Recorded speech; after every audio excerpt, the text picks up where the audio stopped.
Hello there, guys. How is everybody doing? How are you guys doing on this Sunday? Y'all, it's cold outside. Yeah, I don't like it when it gets cold. Okay. When I get over here, I gotta study. Okay, I got to assign. Actually, I got an assignment. Um, yeah.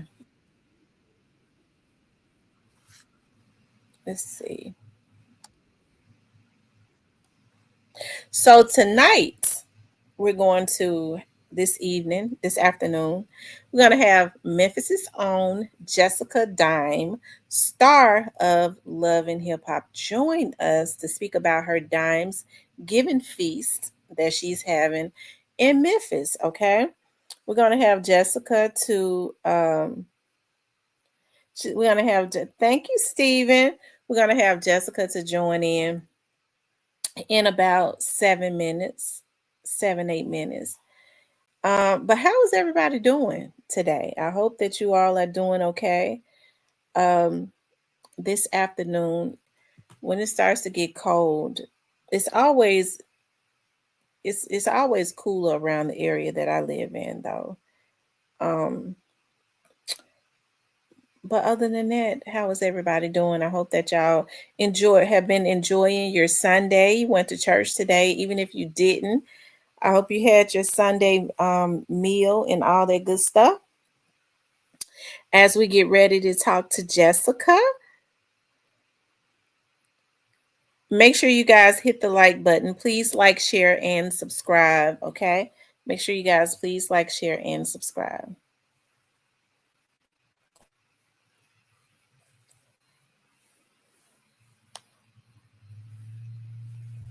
I'm doing extremely well, Stephen. Thanks for asking. You guys, I'm doing really well. Let's see who's in here. I see Blessed One, ZK, Diane, Gina, Dot again, Angel the Real Boss, HD Bully. Make sure you guys like, share, and subscribe. Okay. Make sure you guys please do like, share, and subscribe. Okay.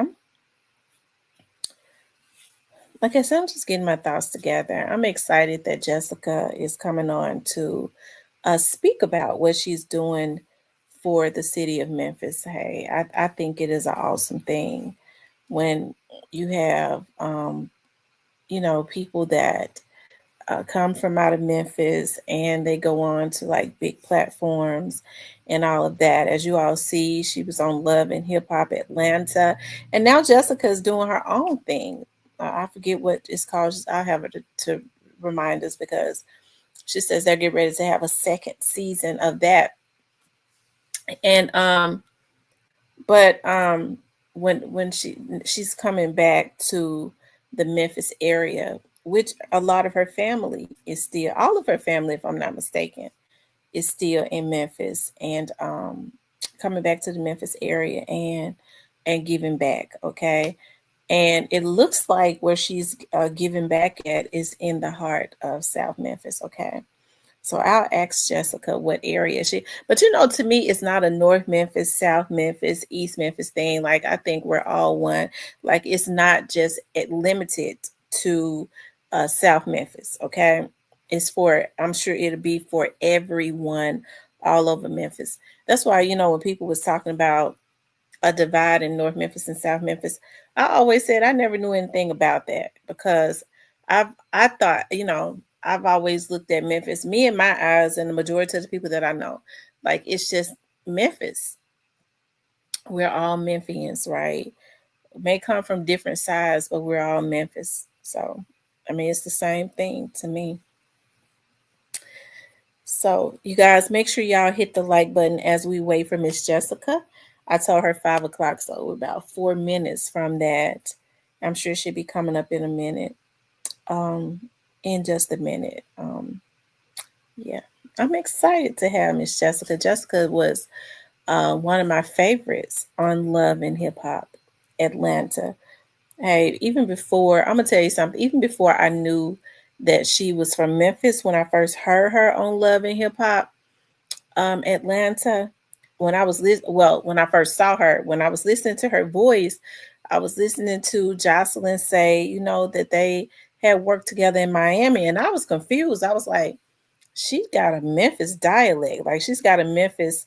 I always can tell like even though Mississippi is like our neighboring state and Arkansas is our neighboring state, I can always tell when someone is from Mississippi and when they're from like around the Memphis area. It's almost the same, but it's a little different. Yeah, it's a little different. So I see even where like Alabama people, and we're all in the South, you would think that everybody would sound the same. Alabama's people kind of, I could tell when people from Alabama how they pronounce words. I've learned it since I've been on here. Now, Steven sounds a whole lot different and hitter than the people from out of Alabama. But yeah, so it's just something that it's he said, watch yourself now. I'm just saying, like when you listen to Honeycomb Brazy talk. Now I know Honeycomb Brazy is from like around Mobile. For some reason, the people in Mobile almost kind of talk like the people from out of Louisiana, like around New Orleans, but they're closer to Florida. They're closer to like Mobile is because we went through Mobile when we went to Ghost Shores, and I think right after we passed through Mobile, we was in Ghost Shores like within 45 minutes or something like that. So I love Ghost Shores. I told y'all I could live down there. I could retire and live in Ghost Shores. I loved it.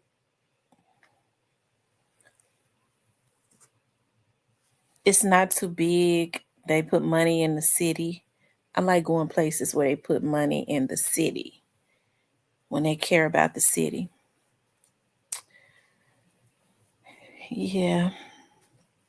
Y'all hit the like button as we wait on Jessica to come up. I'm sure she'll be coming up in just a few, in just a minute. Let me see. Let me check my Instagram. Um,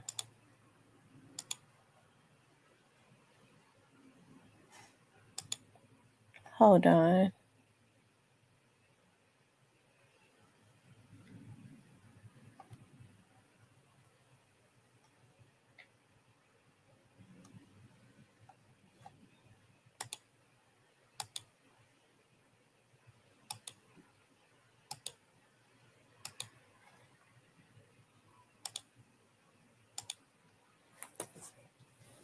Okay. But y'all make sure y'all hit the like button as we wait on her to come up. Um, yeah. But I'm always so proud of when I see, like I said, Memphians like Jessica, such as Jessica, giving back. They need to give Jessica a key to the city. I see that they've given so many others a key to the city. I'm gonna ask Jessica, have they given her a key to the city? Because she needs a key to the city too. Um, yeah.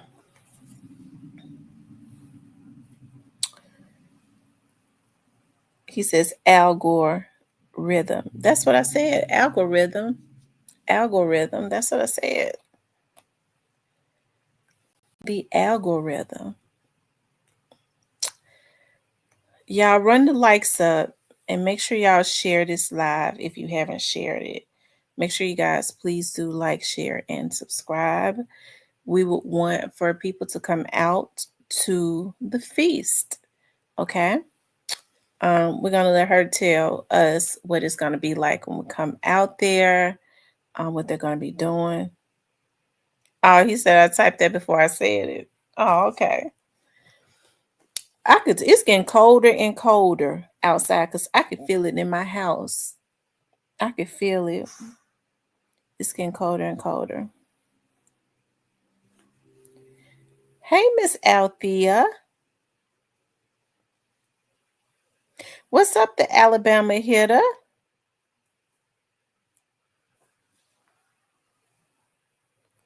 Yeah, we're just waiting for Jessica to hit the link. We're just waiting for her to hit the link.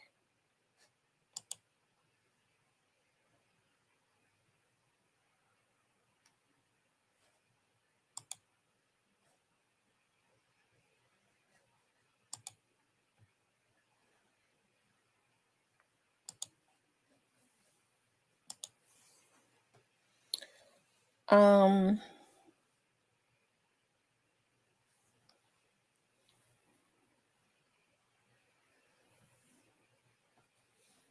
Hold on, let me send her a text message to let her know that I'm live.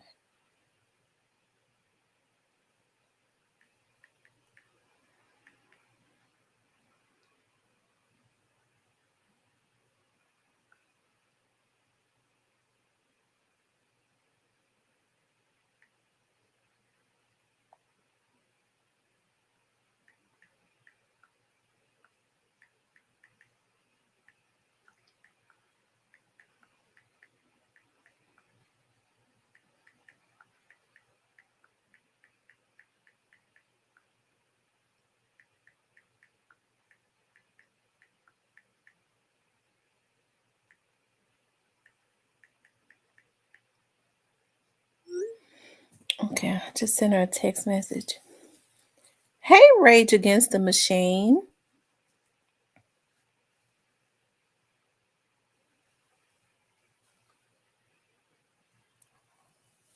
Thank you, darling. Yeah, run the likes up. Run the likes up as we wait for her to come into the room. To come into the room.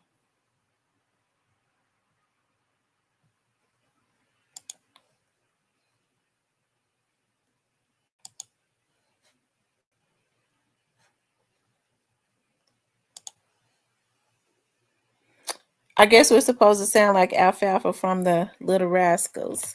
Come into the room. Come into the room. Yeah, it's this kind of weather. I promise you. This is that real lazy weather. It's that real lazy weather. Um, yeah.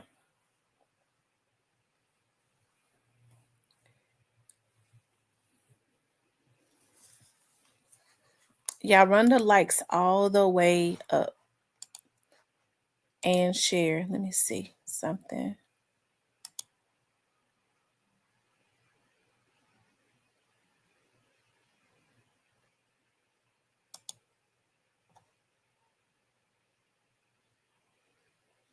Hold on, you guys.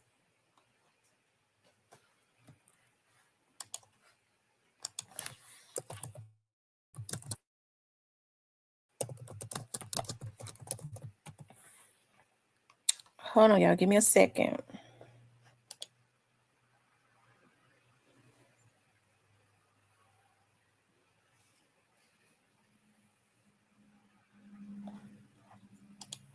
Oh, I was just looking at Hitter where Hitter was telling me on the phone where Trump says that Americans will receive a $2,000 each.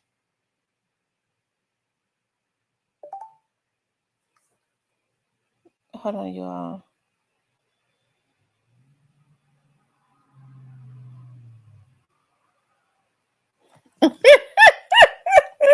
Steven,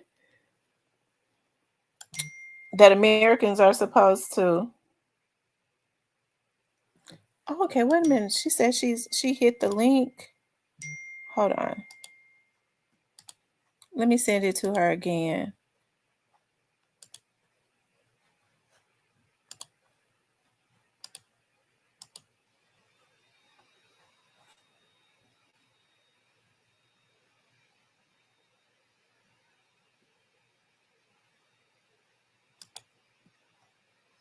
I hope I didn't send her the wrong thing. I'm gonna resend it to her again.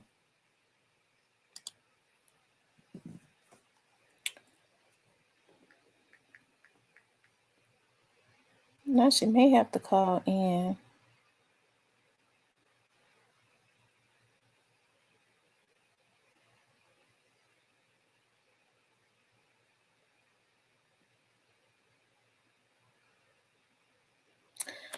don't know how I can send it via a text message. Hold on, let me see. Um, yeah, is there any kind of way we could send the link via a text message? Uh, let's see.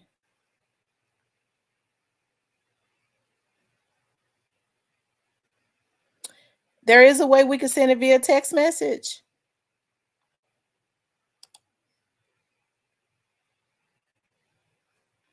Hold on, Jessica. I'm gonna drop the link in the chat. See if you can click it from the chat. See if it will allow you to click it right here in the chat.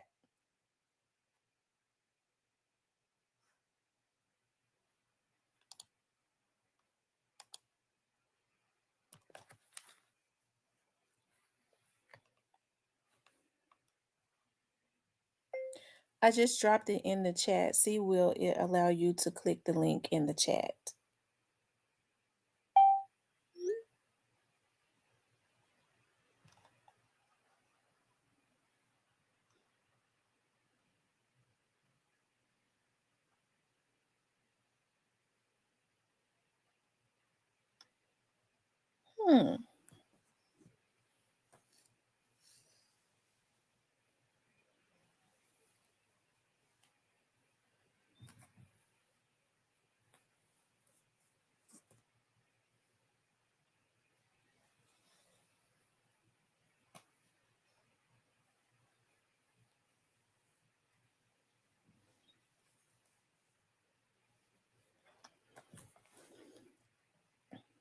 Hmm. Let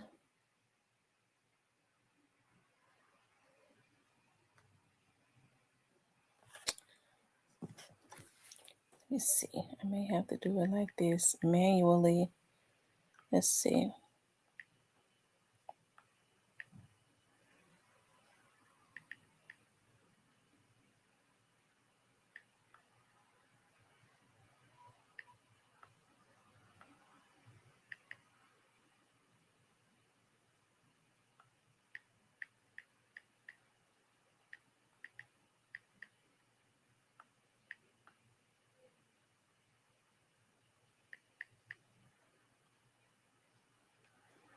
Hold on, Jessica. I'm trying to see if I could text it to you. Because she might want to use it through her phone.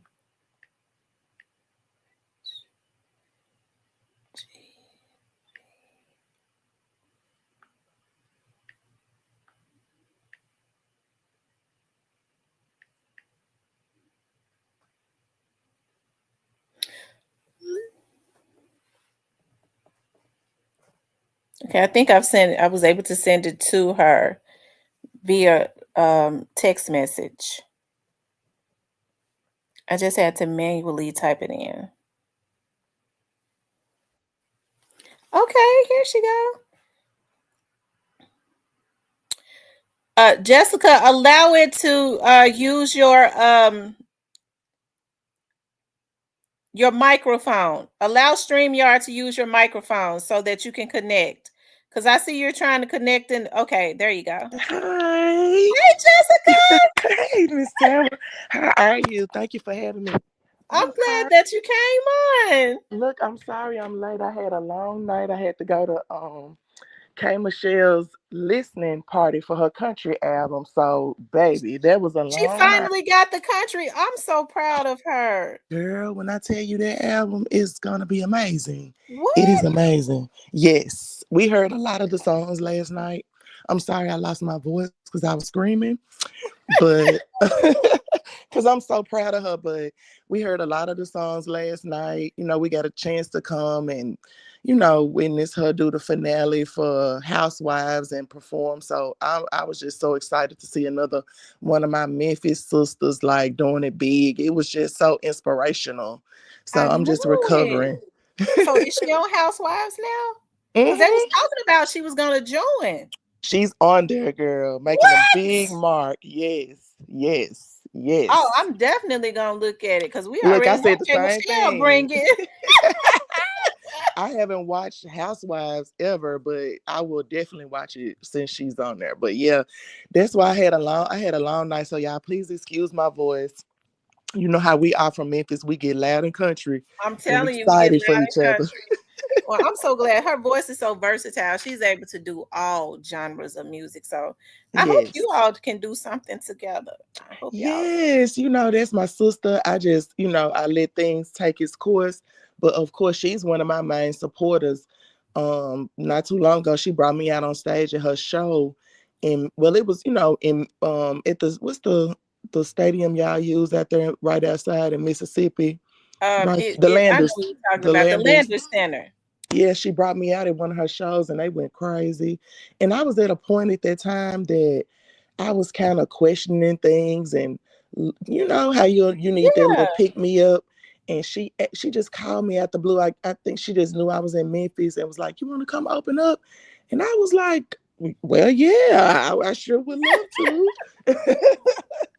I So think yeah, they me and tried her. to depict her in a certain way when she was on Love and Hip Hop to make it seem like she was so difficult at And one she was point. crazy and all this stuff. Hmm. But we kind of got a little profit in us Memphis girl, us Memphis women, and we Yeah. kind of see stuff before it happens. And and then when it happens, people come back and say they apologize or they say this and they say this. But it is what it is. But yeah, we're gonna do something. We got something coming. She the main one that's on me about my music, about putting my music out consistently. So yeah, she's a big support system. I just want us to have the best record, the right thing that's gonna be, you know, perfect for both of our sounds. So I'm working on it. You know what I was thinking about, Jessica? You're probably gonna laugh when you told me you was working with Drama Boy. You know, Drama is one of the best.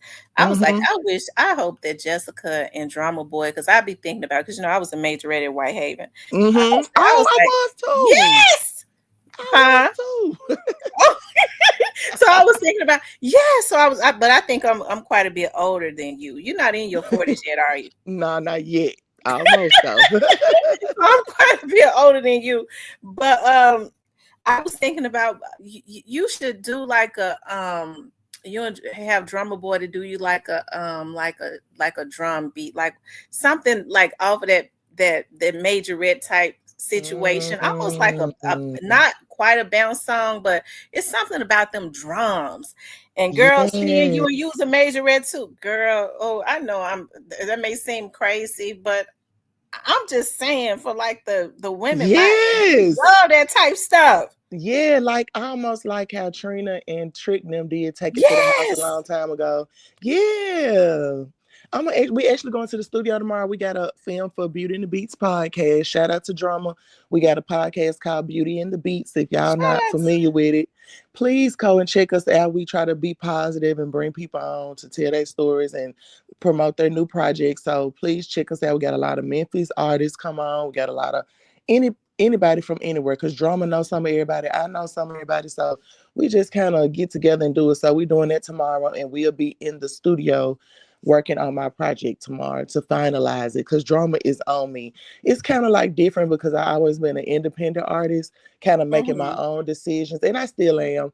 But working with Drama is more structured. He's like, you have to have everything ready at this time so it can be on playlist. I've never even thought of that. I just always drop music and don't even have no plan behind it. But working with Drama, he's good. He's the best at what he does. He's been in the industry so long. He got his business in order, and it has helped me to, get my business in order, especially as an independent artist. We had examples like Dolph showing us we can do it on our own independently. And Mhm. I kept thinking, like, trying to go back and try to figure out who can help me. And it's just like no disrespect or anything, but I can really help myself. I am the Dolph. I am the Yeah. guy. Not to say that I'm, in their position or as big as they were, Right. but I am an independent artist, and I kind of been doing it on my own for so long.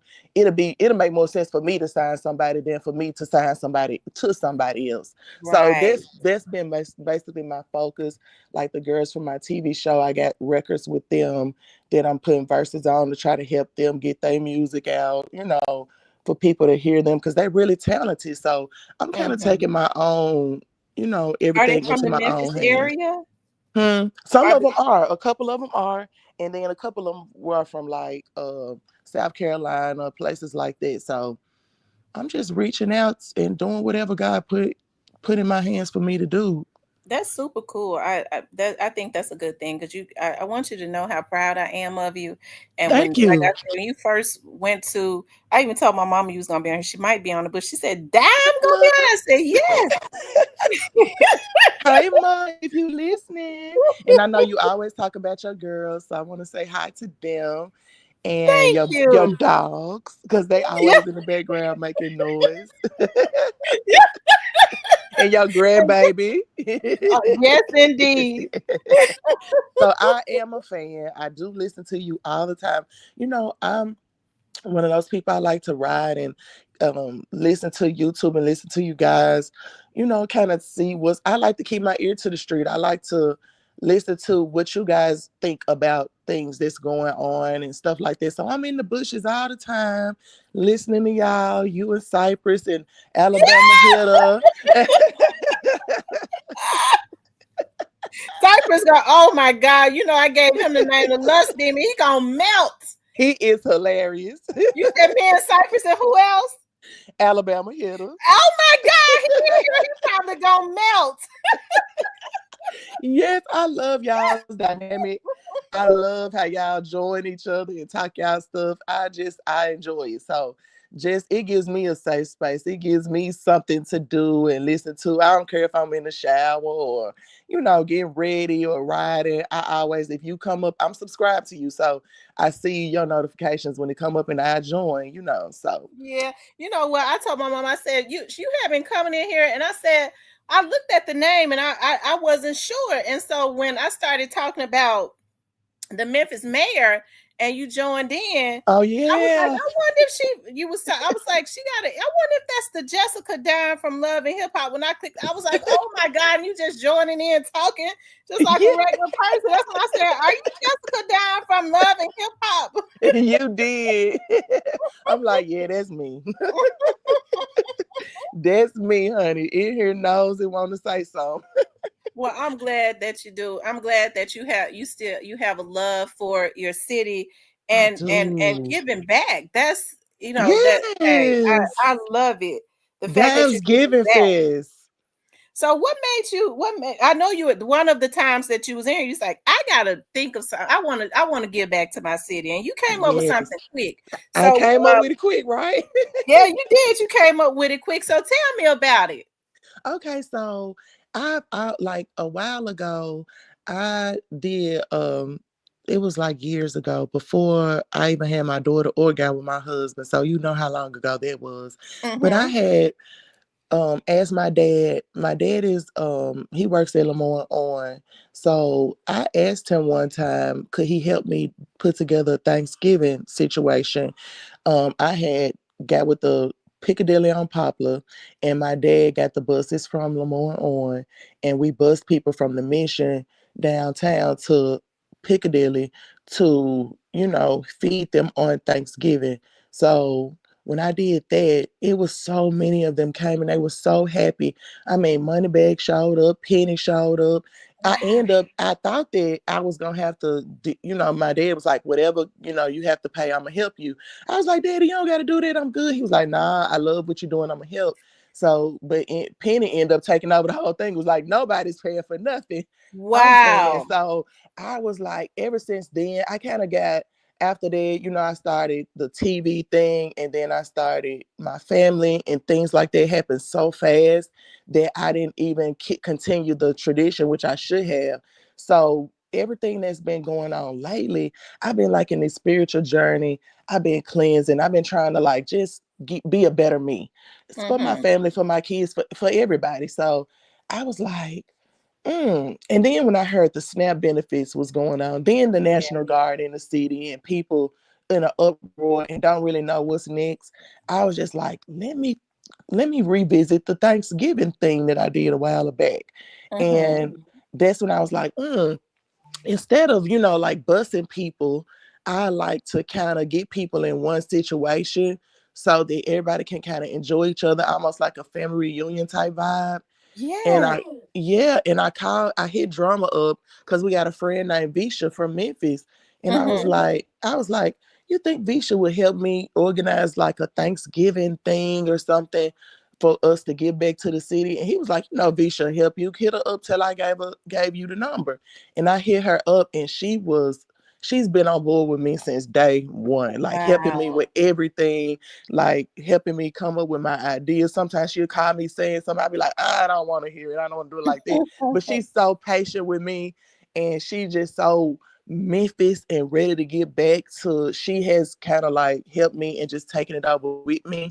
So that's who everybody contacts for like the food trucks to do this and do that. And when we started Mhm. planning it, we called Anna over there at Willie Mitchell. She was ready to help.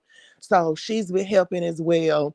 And we were just trying to think of ways where we could have it. Where can we have it? Because that's the Mhm. main thing. And she was like, we can have it on the block by Willie Mitchell if you want to. Because I'm a South Memphis girl, but I was raised in Whitehaven too with my mom. So Yeah. it was in Walker Homes with my grandma. So in Memphis, you just all around. You're all So, around, I'm telling you. yeah. So she was like, what can we do? So I was like, what about, I think Visha was like, what about Soulsville? I think they got a nice area over there. And once she contacted Soulsville, they put her in contact with Slim House. And that is my family. So they were excited about us getting together, doing something together because I hadn't even been over there to see my uncle's collaboratory that they just did. Because his house has Mhm. always been there as a staple that he left, but it's actually been gone. They've actually gone in and remodeled it and made it a museum and made it where you can go in and you can perform on the stage in front of there. You can get chairs and come around the lawn and listen to bands and music. And it hasn't been like it's established, but a lot of people don't even know it's there. It's a gym in our community. So Oh, I was wow. like, that's perfect. That's my dad's brother, Memphis Slim. He's a legendary blues singer. Okay. And yeah, that's his house, the Memphis Slim house. And that's where we're having it. It's a part of my culture, it's my bloodline, it's a part of the rich Memphis, spirit that we have that we got to tap Yeah. back into that we kind of got away from. The reason why the National Guard and evil spirits and things like that Yeah. are able to, get into our systems and, you know, get into our communities and do bad things. So I want Yeah. to try to put the good back in the community, put the Turn that good back in around. the, Make you people know what I'm saying? remember the rich history and what Memphis is really about. Because when you start talking about around that area, you think about like that's the Stacks area, like Yep. all of those artists that came that would come through there around that area. It was like success was really born. They try to look at it as being a certain way, but it's something. It's just something about South Memphis. Like even when I'm working and I'm Mm-hmm. driving through those areas and stuff. I don't know. Mm-hmm. It's just a You lot can of rich feel it. history. You can feel it. And then you know what else? I was doing like me going doing the situation and tapping into my, everything and, getting closer to God. Your ancestors come with it, kind of like you Mhm. kind of want to see what they went through and things like that. And I've been researching his whole journey and that he was, he was a blues singer in a point of time where, it was racism going on, the Jim Crow area, things like that, Jim Crow laws and things like that. And it even made him feel like he had to move to Paris to live a more successful life. But I just noticed how all of the blues singers from that era, they used to get together and work together and go on, tour together and go Mhm. get nights on Beale Street. They all used to be out there. And that's the thing I think Memphis has kind of gotten away from is us being together, working Yeah, together, not against each other. absolutely. So, and I think that's some Atlanta kind of mastered a little bit better than we did. So we Yeah. kind of feel like when they ahead of us, they did so they did, and we was already here. We was the first ones. Yeah, we were. We did create a sound that a lot of people bit off of, but we also Mhm. bit off each other. And we Yeah, didn't come back and feed each other. We went and gave the sound to other people that wasn't even from our city. And I could go absolutely. on and on, but I'm not gonna call anybody out or make anybody feel any type of way. They know who they are. Mhm. We could have kept this within each other. And then once each other got to a certain point, then we could help the outsiders, but we still need help. So that's Yeah, my thing, and that's what Thanksgiving. I mean, Dimesgiving is all about, coming back into the community. I want performers, bands, dance teams. If they want to come and share their gift with us, I'm open to it. I want just everybody just have a good time that day. that's awesome. It's just like remembering the culture, That remembering the Memphis yes. culture. Yes, and we got the soul stage, so that's where everybody can come and perform. We'll have the grocery store giveaway, where it'll be the Dimes Giving grocery store where they can come and shop for different items and take them home and maybe cook for Thanksgiving. Because I know SNAP benefits is kind of back and forth with that. We don't know really what's going to happen with that, which is so unfortunate. And we'll have actual hot meals for the less fortunate in the area that want to come and Mhm. get a hot meal. We'll have table chairs that can come and sit down. We'll have food trucks, vendors, any vendors, food trucks that's trying to get your product and your food out there to the community. Please come out, set up, things like that. We'll have like toy drives, coat drives, things like that. We'll have a kiddie corner for the kids to play games, ride rides, get on the bouncy house, things like that. It just will be like a big family reunion. You said you're gonna come out there. I know everybody want to see Miss T. Yeah, I'm definitely coming. I'm gonna bring my camera so that I can record it Yes, and put it on the show. I want for people to see like all of the Memphians coming together. Like when people were talking about like the divide in the sections, I think I was just so oblivious to that because I was like, no, I've said it so much on here. I was like, I never knew of that. I just kind of always looked at us as just being Memphis. You know what I mean? I just yeah. kind of I be joking sometimes when I say, well, Memphis, yeah, South Memphis girls run it, but I just kind of be joking, because you have somebody yeah. say, well, no, North Memphis girls do or North Memphis guys do, but we're basically all just one. East We're all Memphis, just all one. those areas. And I feel it when I come home. It's no feeling like that. It's just something in the atmosphere of Memphis that just doesn't feel like anywhere else. And I just feel like we got to tap into that, because we kind of go other places and feel like other places is better than our city or whatever. Our city is the most beautifulest land. That's what me and Kay Michelle always say. It's the Yeah, most beautifulest land in the world. But we just gotta see it for that. We got to cherish. We got water. We have a beautiful city. I know our downtown view isn't as big, or the skyline isn't as big as we may want it to be, but but it's beautiful. it's beautiful. It's so rich. So we just Hmm. got to know who we are and tap back into that. And I think it's going to come around. I think everything happens for a good reason, even though it Hmm. might seem bad at the time, like the National Guard being there and things like that. It's just making us realize it's something special about Memphis. Hmm. It's something special about us. Elon Musk got a supercomputer there. What made him pick Memphis? You know what I'm Right, saying? So right. we just gotta tap into our own self and our own power, because we got it. All of All of us. the talent, all of the talent that comes Yes. from out of Memphis. You think about even before, like Young Dolph and Yo Mm-hmm. Gotti and yourself and the Mm-hmm. Key Glocks and the Money Bags. You think about people like 8 Ball and MJG who Mm-hmm. really just like influenced like Mm-hmm. people everywhere, all over the Everywhere. country. Like there's Tila, Gangsta Pat, Gangsta Boo. You Gangsta Boo, know, let's go up to my sister. Rest in peace to my sister. That's rest in peace to still, her. yep, that's still a healing process for me as well. I was just so tickled pink when I was looking at the verses in New Orleans and Mia J Oh, said, "Rest in peace to Gangsta Boo," because she was bout it, got bout it, it. I got was it. like, wow. When I was live watching it and I was in the comments, I knew she was gonna say that, because when I tell you they were close, they were very close. Really? I Boo, didn't know that. yes, Boo loved Mia X. She loved Mia X. She always talked about Mia X. And me and Boo were close, but over the years we kind of, we didn't talk every day, but we always made sure we kept in touch every few months. We'll check in with each other. But her and Mia X was always close. Yes. They admired each other. I always noticed that about them. They did. And Chat too. Chat, Boo, and Mia X were always close. You know And what? I really want for them to give because Gangsta Boo and Chat, and I like Chat too. I like Chat a Mm-hmm. lot. You know, Mm-hmm. she helped to create. She was one of the ones that really helped as far as Yes. females to create the Memphis sound, also with 3 6 Mafia.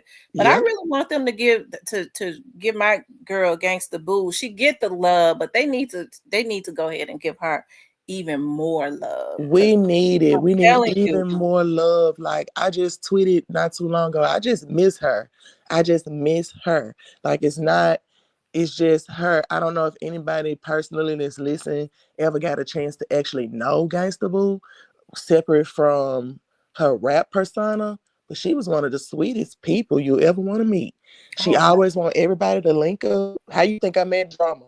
How you think I met this? I met so many people because of Gangsta Boo. Because God aligned it. I met K Michelle because of Gangsta Boo. wow. I was linked up because of Gangsta Boo. When I first started and I was doing my rapping, I reached out to her because we was following each other on Twitter. And I was like, I want to do a record with you. And she was like, yeah, let's come on. Can you come to Atlanta? And I was in Miami and I drove from Miami to Atlanta and went to Drummer House. Drummer wasn't there. I think he was busy or something, but she was at Drummer House in Atlanta. And I went over there and did a record with her. I flew her to Miami. We did a video. I've never put the video out. But Drama said he don't understand what's wrong with me because I got a video with with Dolph and Gangsta Boo that I've never put out. Oh my So, God. Wait, so put he it was like, out. That's that Memphis rich history. he said, I know you ain't chasing no cloud because you got shit. He said, I would have put that out yesterday. But you know what, Jessica? It's your time though. It really is. It was Thank always you. your time. Like Love and Hip Hop was just like the segue to something way bigger. You think about like, I know you say your dad a professor at Lemoyne On, And no, or he's he not a just an professor, but employee? he's over the financial department of Lamar On. So he's over Okay, there. your mother He is got a his teacher. office.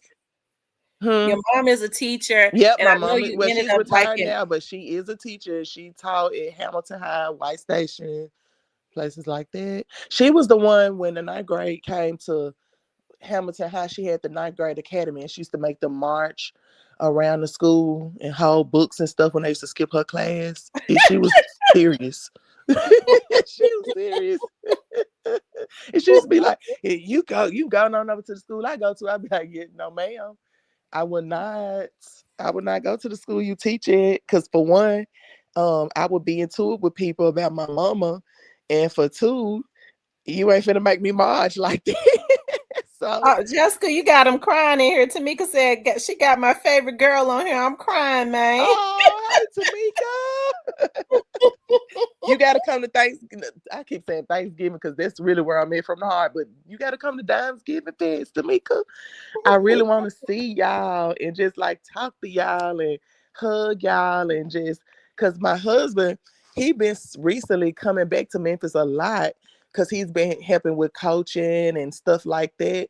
So he's been going out a lot of Memphis. So he'll come, he be Shout like, out you to know, your husband. huh, Memphis is on. Memphis yeah. is on. Now, did your husband play for the Grizzlies at one time too? I know he went pro. No, he didn't play for the Grizzlies. He played for the University of Memphis under John Calipari. Mm-hmm. And then he played for the Knicks, the Heat, the Okay. Lakers. He played with Kobe Bryant. He had a really good career, So he's trying to give back in his own way and coach the kids. He said, I just gotta go back and give back to where I came from. Cause if it weren't for the guys who came and got me from my grandma's house, I would have never made it to the league. So I gotta go get somebody from their grandma's house. Like Yeah. he's in the same mind frame I'm in, but he'll tell you, he just, he be like, we gotta give back. We gotta give back. So, we try to make that our mission because we both from Memphis. But he been frequent in Memphis a lot more than me. And when Mm-hmm. he goes, he calling me on FaceTime because people want to talk to me and they want to say hi.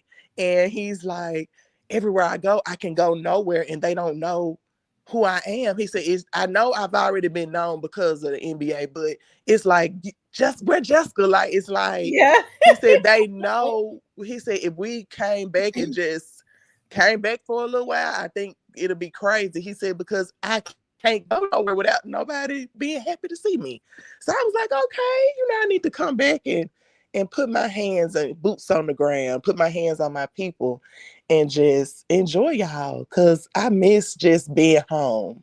I Oh, no, come and that's right. I Well, if they sign him to working at and be an assistant coach on the Grizzlies, you're gonna have to get you another house ooh, back at home, girl. I'm speaking that into the let's atmosphere. speak it in this. I know Penny wanted him to come over there and help it with the Tigers too. So let's just pray for the best because I would Yeah, love for him to even the Grizzlies, like you said, he is.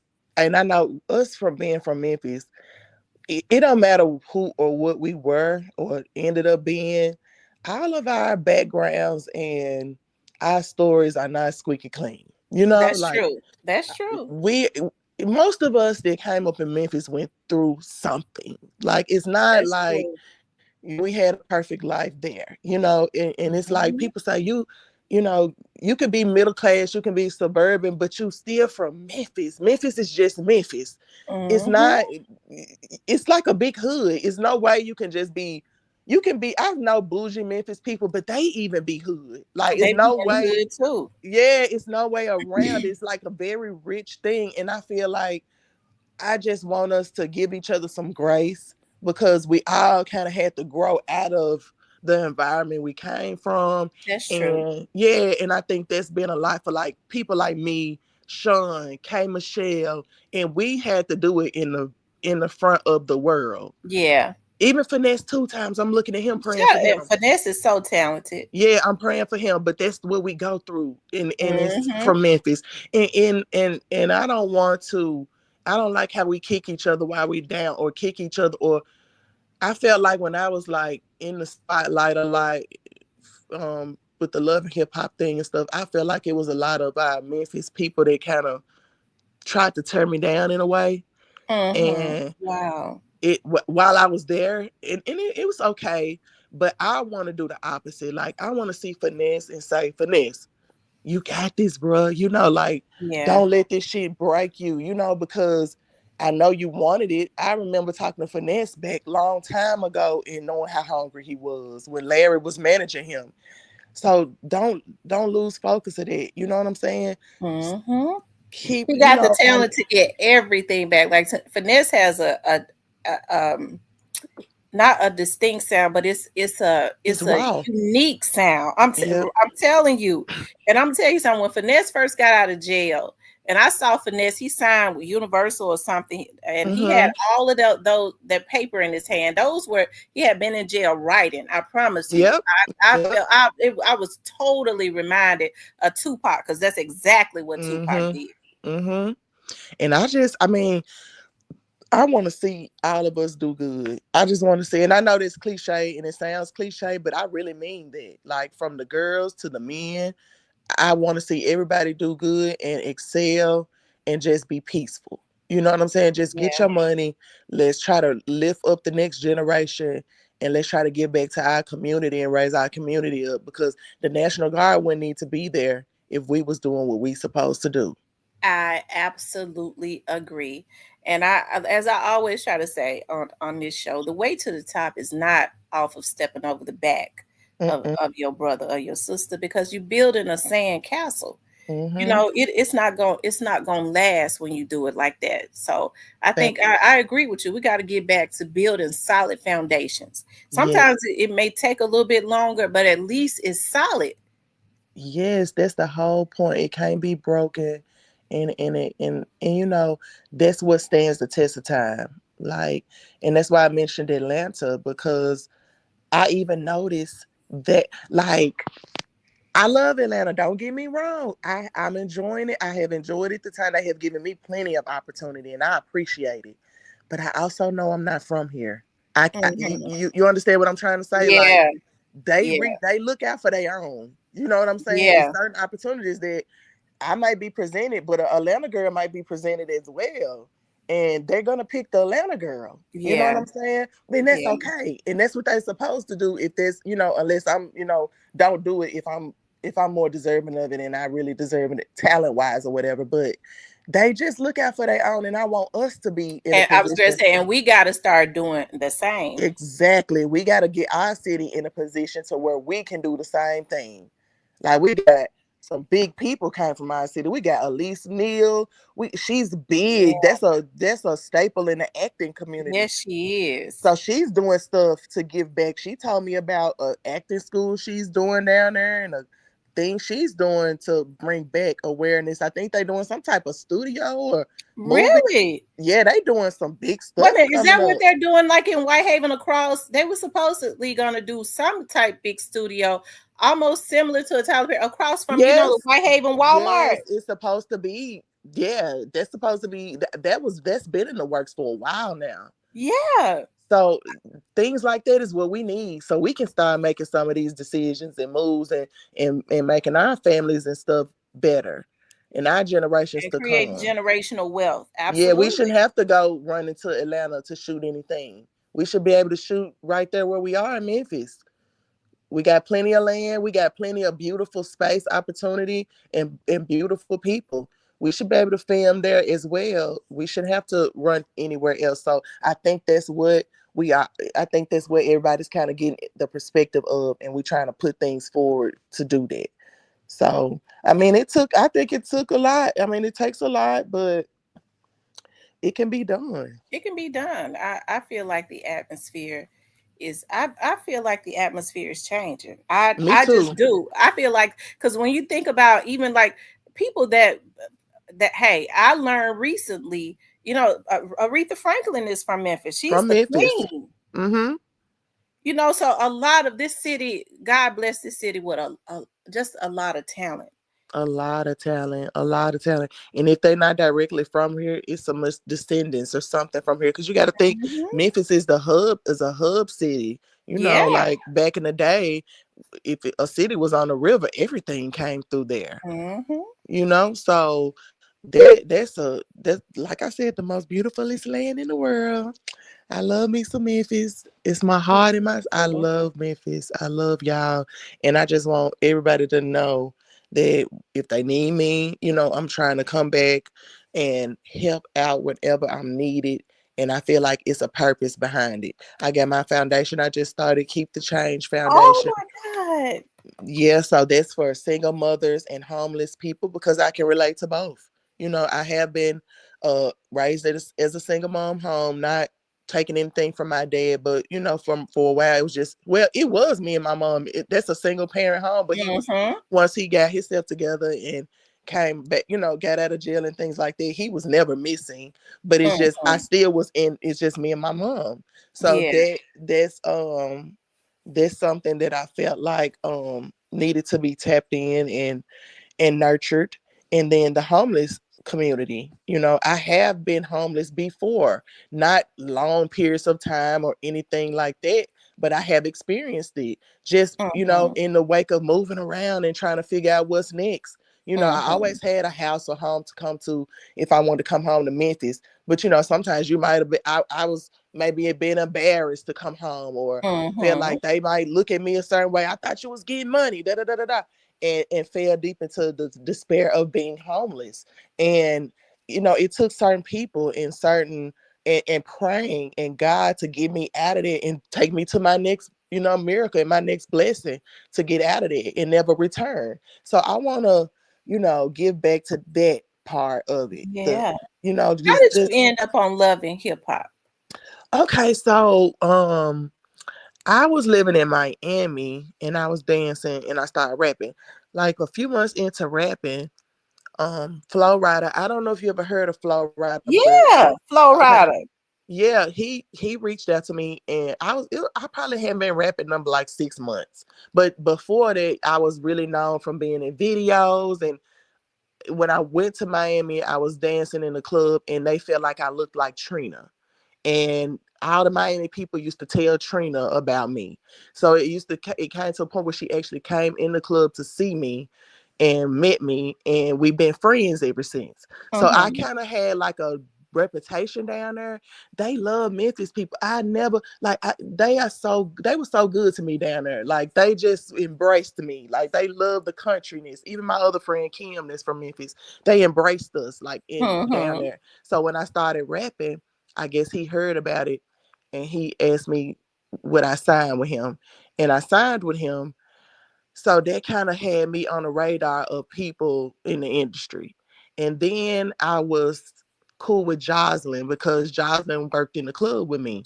So when Mm-hmm. I used to come to Atlanta and stuff like that, I'll see her and we'll go out together, whatever, and we'll take pictures together, whatever. And I think like the Love and Hip Hop producers would see that. And producers, now that I have my own show and I'm an executive producer, we are very nosy. We investigate things, we see everything. So I think the producers of the show seen that I was cool with Jocelyn. I had a rap career, and I think they kind of knew my reputation at that time. If I want to be humble about it, my reputation, I used to just kind of cut up a lot down there in Miami. So I'm trying to say it in the best way I can, but I used to do a lot of cutting up. So I think they kind of. It was one season. I don't know if y'all remember, but it didn't phase me at all. But she had cut up real bad at the reunion one time and beat up a lot of people and acted a fool. Her and Stevie. I think that was the year before I came. She had tore the reunion up. Jocelyn had tore the reunion up. Like, Yeah, when they yeah, said she was like she was in a trance. yeah. So I think after this, I was looking at it laughing, like, because that's like mediocre compared to the stuff we used to do at work. So, so I think that kind of scared them as producers, and they was trying to, and they didn't want to lose her though, because she's such a big, you can't take nothing from her. She TV gold. So I think they were trying to bring somebody in that could kind of neutralize the situation per se. I won't say she was scared of me or anything like that, but she knew she couldn't do the same thing to me she did to everybody else. Cause I knew her for real. Like I seen things for real that I'd be like, girl, I don't know why y'all scared of this girl like that. So I think they had to bring somebody in to kind of neutralize things because it's like she was scaring everybody. Yeah, they were You scared of know, so when I came in, she was kind of on some, I don't know her. And it didn't make sense because I was like, now, Jocelyn, girl, are you serious? I done drove you home before. Like, we are cool. It's no way you can sit there and tell. The people in Miami couldn't believe it. They was like, is she, like, she done lost her mind to sit here and say, she don't know you. Like, this gotta be a joke. Everybody thought this was a joke. I even thought it was a joke. But I played with her. I played into it because you know, us Memphis girls, we players. You know, her. we know I'm how to telling play. you. We know how to play it to think, girl, you know me, but I'm gonna go ahead and let you have it. But I'm gonna wait till I get in your face and I'm gonna see what you gonna say if you know me or not. I remember you So walked in there and said, "Yeah, I heard you was looking for me." looking I for knew me. she. You know what? Because I said, now she's from Memphis. I was like, I know Jocelyn ain't gonna swing on her, but I think she did try to swing on you around or something like that. But But this the the producers broke thing. y'all apart. This the thing, Tamara. I had just got out of a little situation before I got on Love and Hip Hop. So I almost didn't even get on Love and Hip Hop because they don't play about the records. Like if you got stuff on your record and violence and things like that, it's like, I don't know about you. They won't hire you to do it. Right. And it's so crazy because shout out to K Michelle again. She was like, what is going on with you doing Love and Hip Hop? She was kind of out of Love and Hip Hop at the time I came in. She had just left, but she was willing to come back to introduce me. So I was like, I can't do it because they saying something about my record and I gotta pay for a lawyer. She's like, how much do you need for a lawyer? And I told her she gave me the money to pay for the lawyer. So Wow. that's how I cleared everything off and was able to even get on the show because they don't even play all of that like type of thing.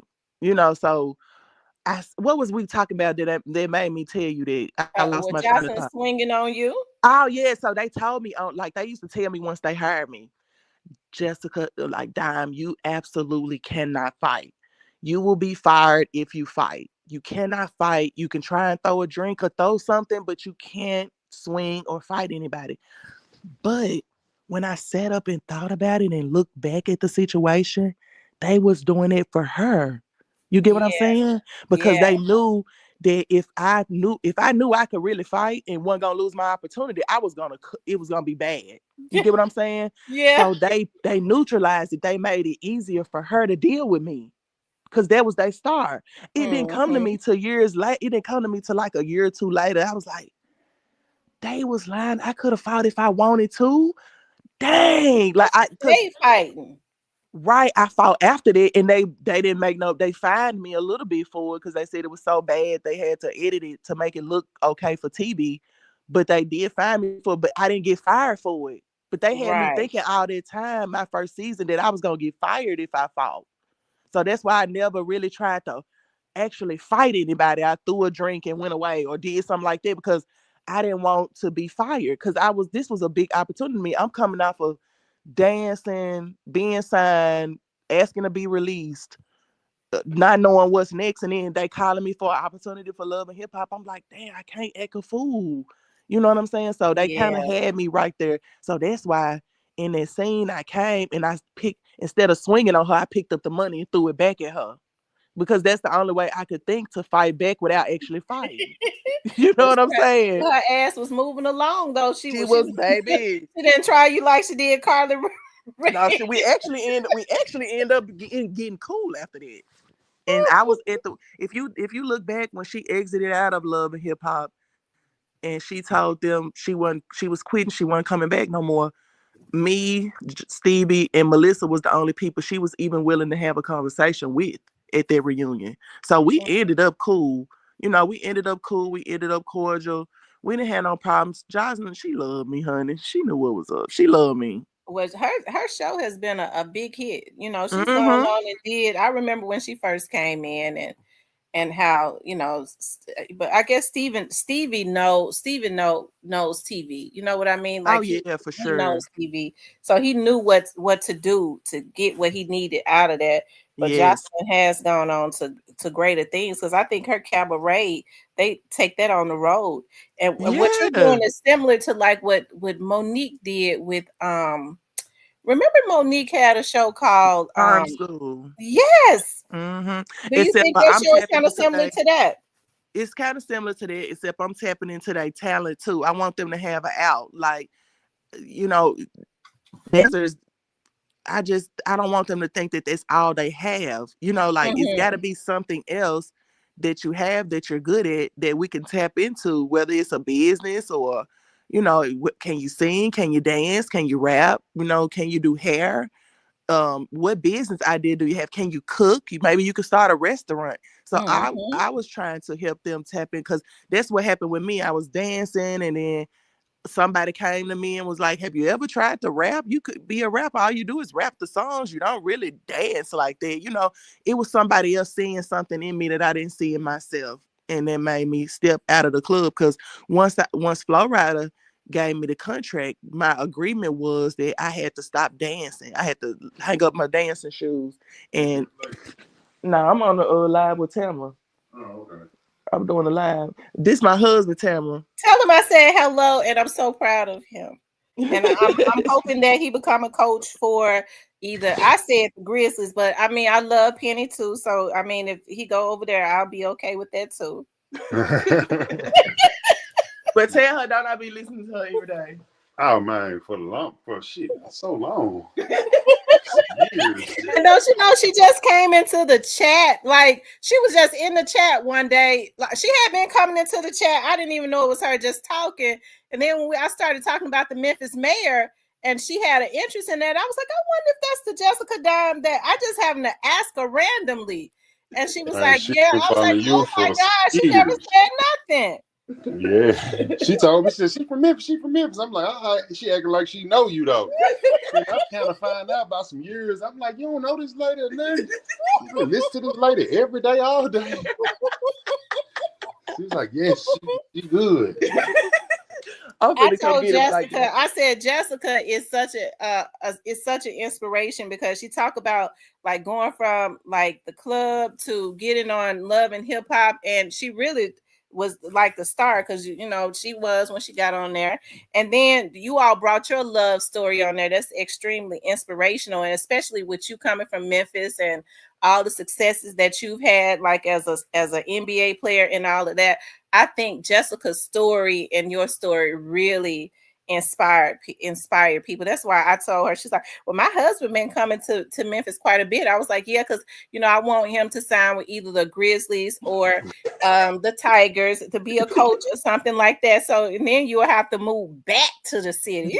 Yeah. I told her the city need her down there though. They missing a Yeah, person like her. they do. And I'm glad that she said talked about a nonprofit organization, because it's a lot of young ladies in Memphis. They want to do better. They just need some guidance. They need, like, I think that coming from Jessica, like I've never been through some of the things that these young ladies have gone through. I can inspire them, but coming from somebody who has gone through it and said, well, look at me, I was able to come out of that. That's so inspirational. That really inspires young women. I was just telling them before she even came up, she need a key to the city, and the city needs to give her organization. Y'all know how I be doing it. The city needs to give her organization some money so that she can start to help these young ladies. She is definitely needed. That's a need for the city of Memphis. Well, I think when they see she back like this a big thing for her. When they see her doing that, like I told, there's rooms that she ain't got to knock on the door she can go in. But once they see her involved in that type of stuff with the nonprofits and stuff like that, they gonna be, head over heels for her, and they gonna move the needle Mhm. for her. I think. I think so too. I think so too. Oh, It's just, thank you, again, Tamara.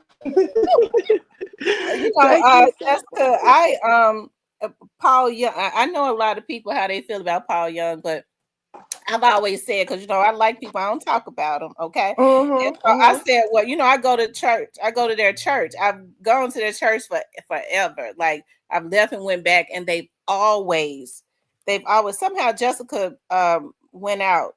Jessica somehow she went out, but she's still in the back studio though. It says that device not connected, so something happened with her phone. Okay, now I'm gonna get ready to let you back up. But I was getting ready I to don't know say, what just I I don't know did. what happened and knock you down. I But what think I when was I getting was ready to say is, Paul, but those funds and stuff that they have for nonprofit organizations that they have there. I mean, I'm so happy that you have a nonprofit, because hey, you could bring you. I mean, that's a need for the city of Memphis. We see like how many young girls that are getting caught up in human trafficking, and I know mm-hmm. that because in my investigative work, how many families like Wow. have called my company had called my company in the past when I was doing private investigative work, Mm-hmm. talking about um their daughters and stuff that have been missing. Mm. A lot of them have been Yes. snatched up and put into human trafficking. And then when these girls are put into trafficking like that, they want to say that they're runaways. All of these girls are not runaways. No. Some of them just walk into school or something like that, and they snatch them up. And when they get these girls back, Jessica, a lot of times, hey, even with the counseling and stuff, sometimes they lose hope. And so Yes. organizations like yours, hey, it's definitely needed. I'm talking about with your inspiration of saying, listen, even though I may not have gone through that, I've still gone through hard times. You're a familiar face. Hey, you give them inspiration. Yes, and that's what I want to do. That's what I want to do. I want to do anything to empower and help the next generation go through stuff and not go through the things that we went through or that I Hmm. went through, my generation, because that's the whole point of it. Why does this keep doing this? Hold on. Can you hear me? I can hear you. Okay.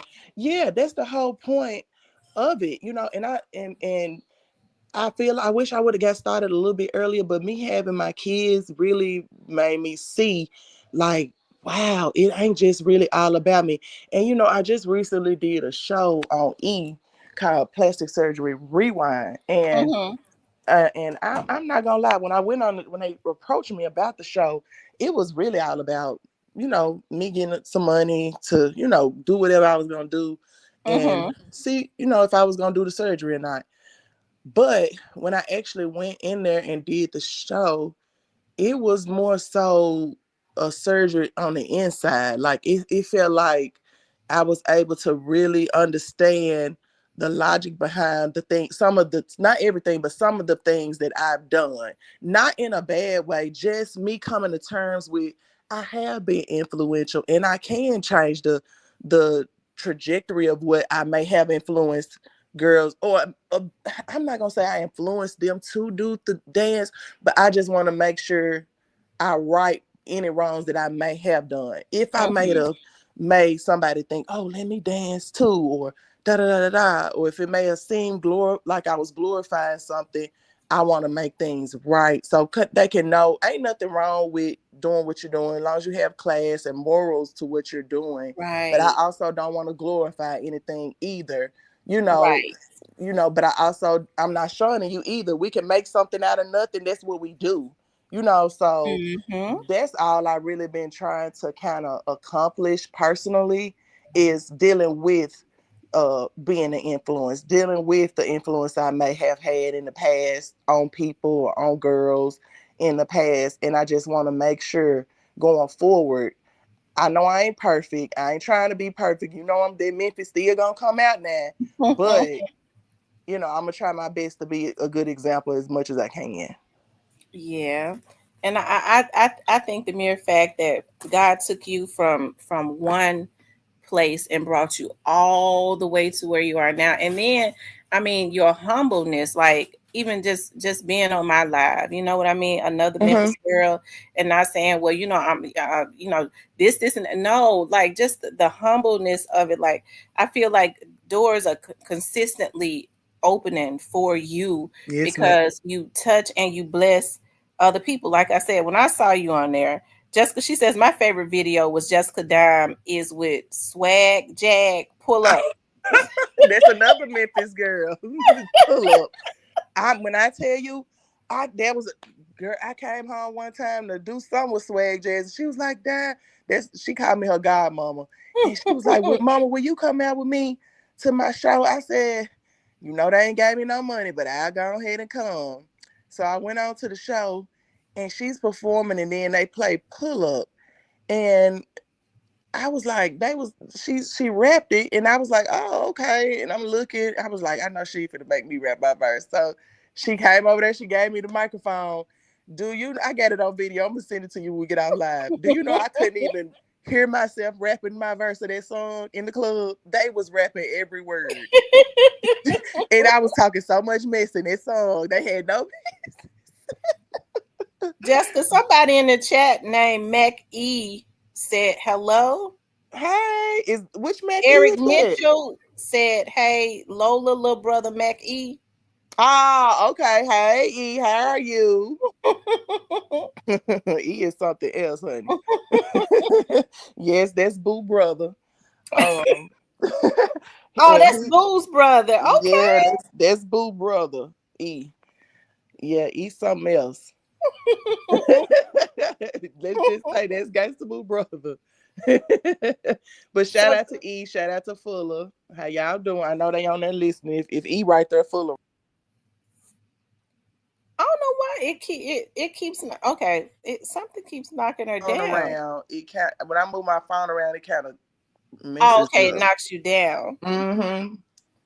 So Jessica, what channel is your show on? I know you told me one time before in the chat. Child, it's this channel called Now That's TV. It's an app like Zeus.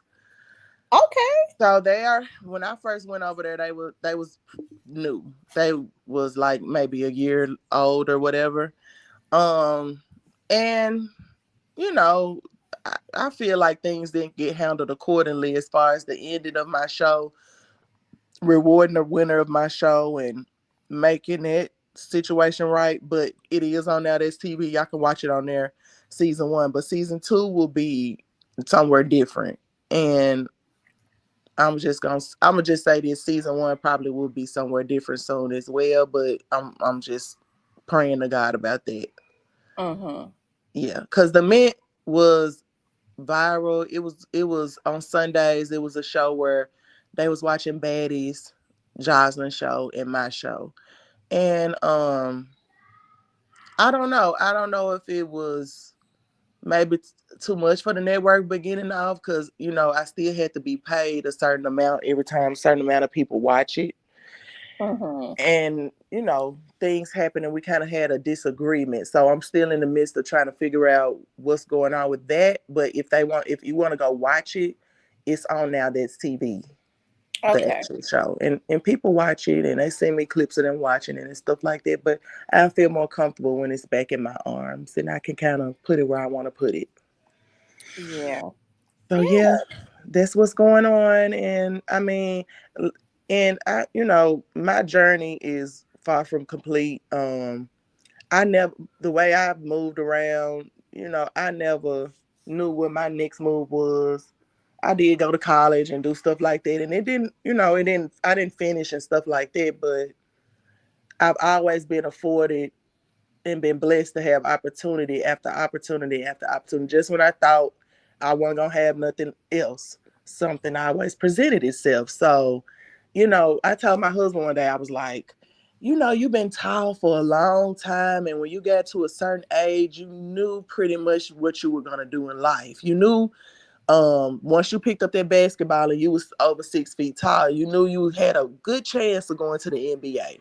Mm-hmm. So that was your focus, and that's what you did, and you did it very well at that. You did it, you made it, you accomplished it. But my life is a little bit different. I never really know what's next. I have Mm-hmm. never had a set, like how somebody that can sing. They even if you can sing, some people don't never make it big singing, and they be the best singers in the world, and then some do. My situation has, and then you could say that about ball players too, but certain ones of them, they know when their life gonna change, when them agents and stuff come knocking at they know, and they start getting in certain rankings and stuff, what you're gonna be.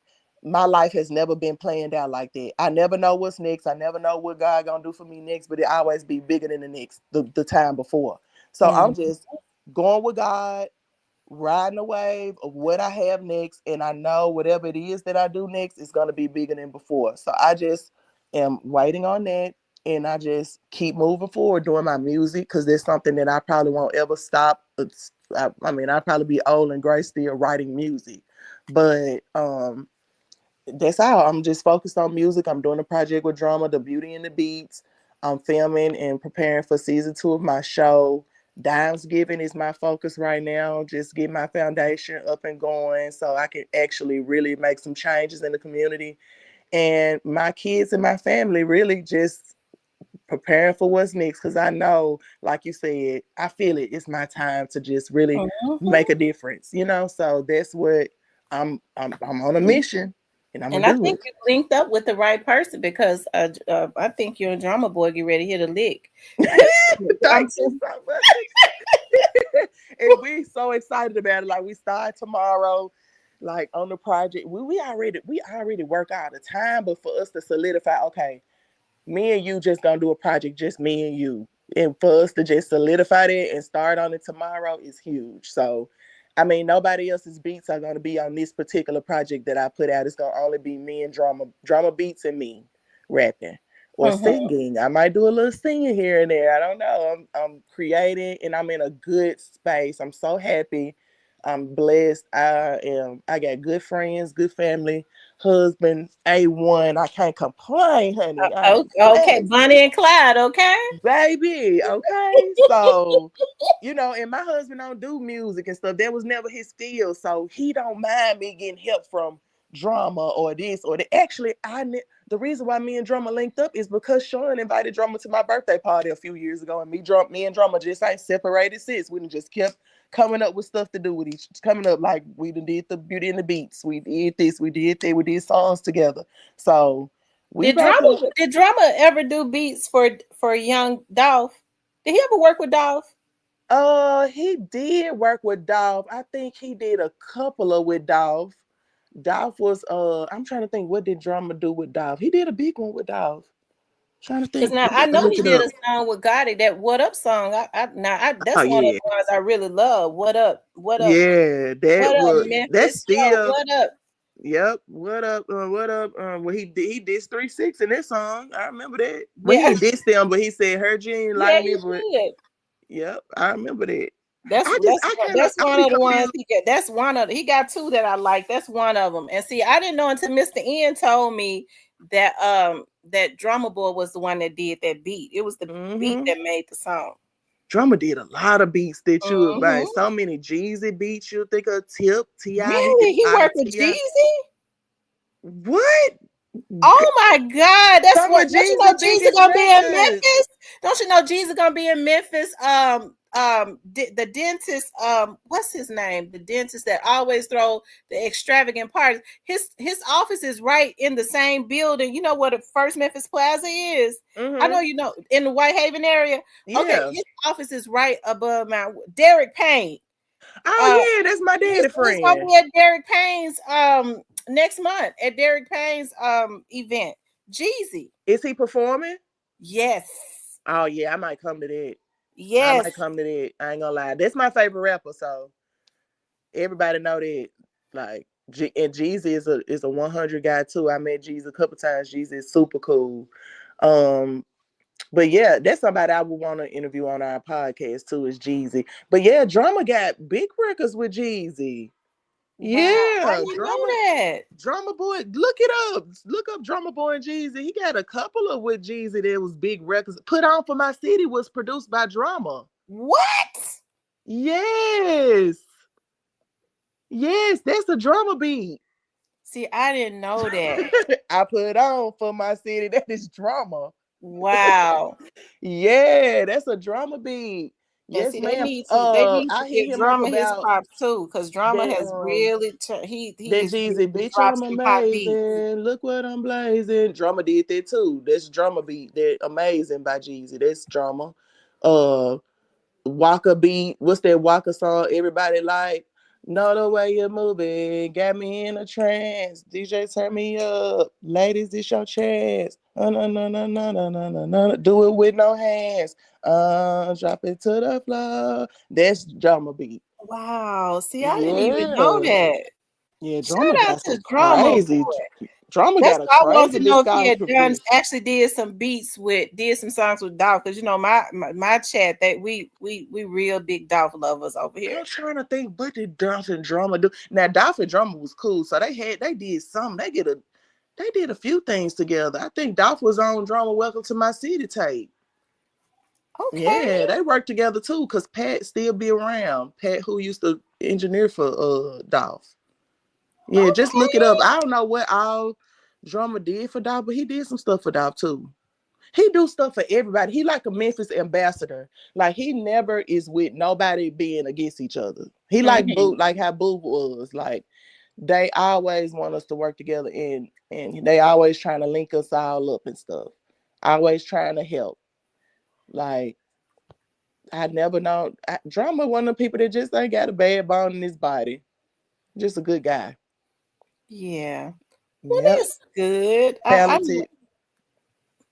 said Jeezy had a black tie affair with the Detroit Symphony Orchestra back in October, celebrating his birthday. I like Jeezy. I do. I like Jeezy a lot. He's so handsome. I wanted to go to the one in Vegas, but I ended up having to do something here when they just had it. But he's supposed to have performed with a symphony in Vegas. I wanted to experience that, but I didn't get a chance to do it. But I bet that was really nice. So, Jessica, would you ever consider doing like like national reality TV again, like a Love and Hip Hop? That's crazy Similar. because that's crazy. Kay Michelle asked me that earlier when we was on the phone. Uh, like I told her, I'm not opposed to it. I'm not opposed to doing TV again. I just, I got on Love and Hip Hop because I thought it was gonna help my music. Honestly, I thought I was gonna like, be able to show because they look at Love and Hip Hop like a graveyard for older rappers. But I wasn't an older rapper coming on there. I was new, so Hmm.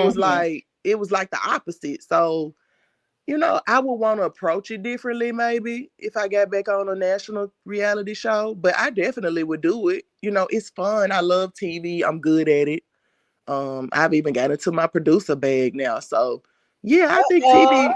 Yeah, I think TV will probably always be around for me, and if it presents the right opportunity, yeah, I will. I want you to go check out the one I did on ETV too. I was on there with Aubrey O'Day and different other people of different cultures, and it was fun. I was the only black girl on the show, and it Shout was out to you. yeah, it was fun. It was a whole different league. It was Dr. Terry DeBrow. He's a huge doctor in California, in LA, in Beverly Hills. So it was a different market that I tapped in, but that was pretty big to be on E network. You know, that's the Kardashian network. You know, Yeah. that's the one that's like different. I've had so many different people from different races hit me up after I've done that show and be like, I never heard of you before, but I really love you. And I just was like, wow, that's super cool to have all type of people from different walks of life tap in with you so you can kind of bring them into your world. Yeah. That's well, I'm Mhm. But telling you, they I'm really open to looking it. in on Memphis. I'm telling you because I just did something with OWN and Oxygen. I learned are the two of the same. Some producers, hey, contacted me about doing a crime show, and I Ooh. actually went. When was it, Diane? Like 3 weeks ago now, because at first I didn't think it was real, and they started sending me all the scripts and all of that, and then she was Ooh. like, told me when it was gonna air. That told me I couldn't say the name of the show yet, but it's a show that comes on, like it's a on that network. And then the Wow. producer reached back out to me and was like, listen, we're doing two more shows down in Houston. Would you like to, learn what you learn the cases, and we would like to use you again. Hey, I told my mom, I said, I ain't never talked for 5 hours straight, like 5 hours straight. They had me there. We So went you to basically a had mansion to in Midtown. They came to Memphis. so you actually had to narrate. Yes. Oh, that's huge. Thank Congratulations. you. Look, I wish I had a little thing. Ying, ying, ying. That is big. I'm finna be ready for that. Cause your voice, that's what, like my husband just told you. I always listen. Like I'm one of those people. I be in the bushes. Like because when you say they used to tickle me, because I'd be like, oh, they talking about me because I'm showing in the bushes. But your voice is so soothing, and you can be serious, and you can be, professional sounding, and you can be ghetto And too. when I That get mad that South Memphis come out, yeah, you can but the give it guy was all like, to Miss them, T, baby. you So they say they words nothing I wrong ain't with even that. think you could say. Like I said, look, I grew up in South Memphis. We grew up cussing. I'm talking about grew up cussing. We were woo baby. Oh my gosh. Yes, that's facts. Well, let me And ask you this, Jessica, because I know all of the guys want to know. Like, and Jessica is married, because it ain't no disrespect to Sean or anything mhm. like that. But it's about women empowerment. Like, do you consider like yourself to be like a sex symbol? Like, do you? Mm. You know what?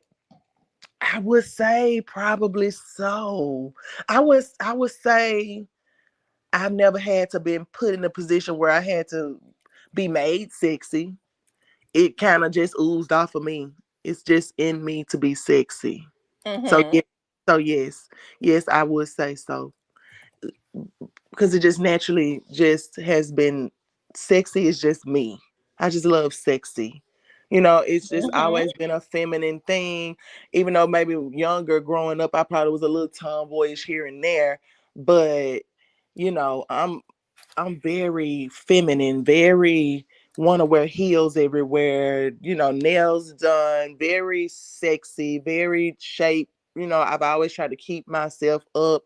I don't never just let myself crazy go. Right. I'm in the gym every day pretty much. I'm gonna run or go to the gym or do something physical. I might even go climb Stone Mountain. I do stuff like that. So sexiness just kind of oozes from me. It's something that I cannot get away from. And it's also something that nobody has had to make me be. I'm just naturally that. Like I'm just naturally sensual and sexy. I was a dancer that Mm-hmm. I never knew how to do a pole trick, but I made money like the girls that did pole tricks. But that's come from being sexy. Like, I got your pictures up right now. You got the red hair and stuff. oh yes, thank you. See, that's just sexy. Like Right. I didn't have to think about posing like that. It just kind of comes natural. And I think that's a gift. It is. It is. Look at Hmm. you. I like That's that red hair. That's cute. Is that a wig? Yep, that was a lace wig. A girl in Miami did that. I was actually performing at Trina's event right there. Okay. And when I perform, I've never been nervous. Like how I'm walking up there like that. I've Mm-hmm. never had like butterflies or been nervous or nothing. You It got was. up there and did your thing. Oh, wait a minute. Let me say hey to Lucia. Hey, Sean. He been up there kissing his girlfriend. What? You been kissing?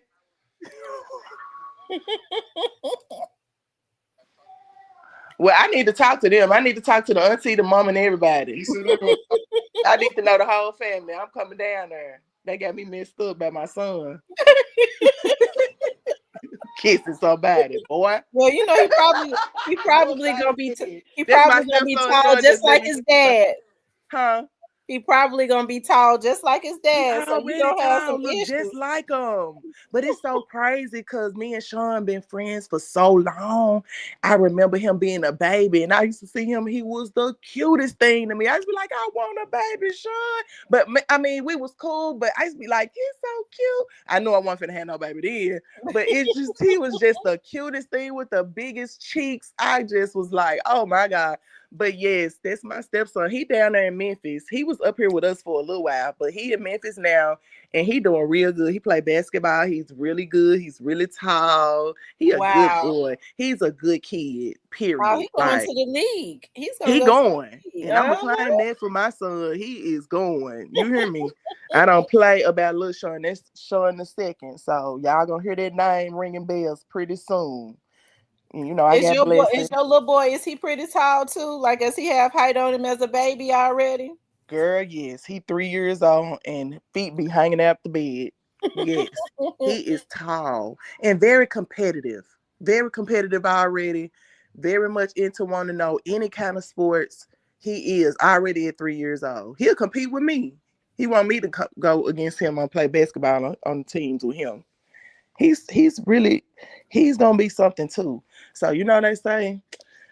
I think Sean is ready for that, that Yeah, part of fatherhood. So he can yeah. pour into his boys and stuff. And I'm pouring into my girl and trying And to that's figure a out. blessing. At least he's got the experience. He's actually Mm-hmm. experienced it to be able to and to know, to even pour into his boys. So that's a blessing. Yes, that's definitely a blessing. But yeah, back to what we were saying. Like, sex is, I would consider myself a sex symbol. The pink hair, the big bud, and all that stuff. Even if I didn't want to be, I probably would still consider one. Mhm. Yeah, you are. I was telling her, I said, Jessica is so pretty. Thank you. You are too, though. Thank You you. are too, definitely. I be seeing your pictures. You be putting your stuff on, doing your little pictures with your legs crossed. I like, okay, Deborah, I see you, girl. So what day is the feast on? So it's gonna be the day before Thanksgiving, and I know Visha called me and was telling me it's supposed to be a blackout taking place. So she was trying to see if I wanted to move it up a couple days to be you know, in with the rest of the blacks that's doing the blackout. But I'm not sure if I want to do that. I really want to. I feel like what I'm doing is not against the blackout, even though they said no events. I'm still feeding people that's hungry. I'm helping the community. So I don't see why I should black out. But Mm-hmm. if I don't black out, I mean, and I don't plan on it, but it's supposed to be the day before Thanksgiving, the 26th. I mean, that's the 26th, right? Yeah, the 26th. Mm-hmm. Mm-hmm. Wednesday the 26th from 12 to 5 in Soulsville. And I mean, if you go to Stex and walk right across the street, you'll see Slim House. It's literally right there. Okay. Right there in the hood, right there in the cut. And we gonna flood the block. We gonna block the street off. We gonna have a good time. Because it's supposed to be nice that day. Okay. Well, good. It's supposed to be nice that day. And it's been nice lately. I don't know how it's been down there, but it's been nice here. It's nice. The weather is starting to drop. Like it's supposed to go in the 20s tomorrow, but then it's gonna go back Go up to back up. the Mm-hmm. 60s. It's that weather, that Memphis weather that keep you sick. Yes, It'll it's go here up too and though. down. Yes, definitely, definitely. But I mean, I'm so happy to be talking to you. I'm glad. I'm so happy that you let me come up. I really, I really hope and pray for our city. I really pray that me coming doing Dimesgiving will be something, to help. I know it may not be a whole lot, but it's just what I'm just getting started, y'all, because I had to overcome my own certain issues and just kind of realize how important my role is, in my city. We Mm-hmm. all kind of go and leave and come back and stuff. You don't even realize how important your reach is. So I'm realizing how important it is, and I just want to make a difference. In your time away when you were recuperating, because you have to, I mean, I'm gonna tell you something. You were in front of an audience of like millions of people. Like, Mm-hmm. you have to understand, you don't know all these people that be Mm-hmm. watching. And hey, people, you have to regain your strength, because Yeah. sometimes people can be energy vampires and you don't even know them. And so Yeah. when people go away, it's to recuperate and regain their strength, people to Mm-hmm. pour back into them and to get back to self, you know. Mm-hmm. What did you learn, Jessica? In like, and I know you're trying to get off. I just want to No, ask I'm not you, trying to get off. I'm get off whenever you're ready. what did you learn in your time away when you were recuperating? You What know do you what? think that God showed you? Uh, God showed me that whatever I have or whatever is gonna be done, it's like God wants you to be in a position that that it's only him when it happens. Like no Mm-hmm. other man, no other person is responsible for where you are but him. So Mm-hmm. that's where I've been. Like it's been like a situation where I know the next thing that's going on is nothing but God, because I can't, it's nobody that I can call on to do what I want done. And if I do, it don't work out. So it's God Mm-hmm. making me rest and lean on him only. That's what I'm getting from my season off. And I'm getting from my season off not to care what anybody thinks of me and what I have going on, because it does not matter, at all. Like I'm coming to a place where, at one time I would be on TV on Mondays and I would have my assistant to go in and block everybody that had a bad comment. It used to be thousands of comments just Mm-hmm. eating me up and tearing me down. And it took a toll on my mental health, and it made me recluse a little bit. And not being supported like I felt like I should have. You know how we are younger coming up and feel like, I done supported these people. Why they didn't support me? And da da da da da. All of that was all a part of a growing experience for me. Like getting online and not being able to look at the comments and things like that. But now God has taken me and preserved me and worked on me so well to where I wouldn't dare block a comment now. Like it don't matter to me what you say about me. Like it used to affect me then, but now it's nothing. I would probably just say, God bless you, baby. I might not even say nothing. I just leave your comment up there and everything. I used to go back and try to erase all the bad comments and do all that. I don't do that no more. Because it Mm-hmm. does not matter. You know what I'm saying? It doesn't matter. Those same people will come back. I had a girl last night that came and share a thing, come up to me and say, "Oh, can you unblock me on Instagram?"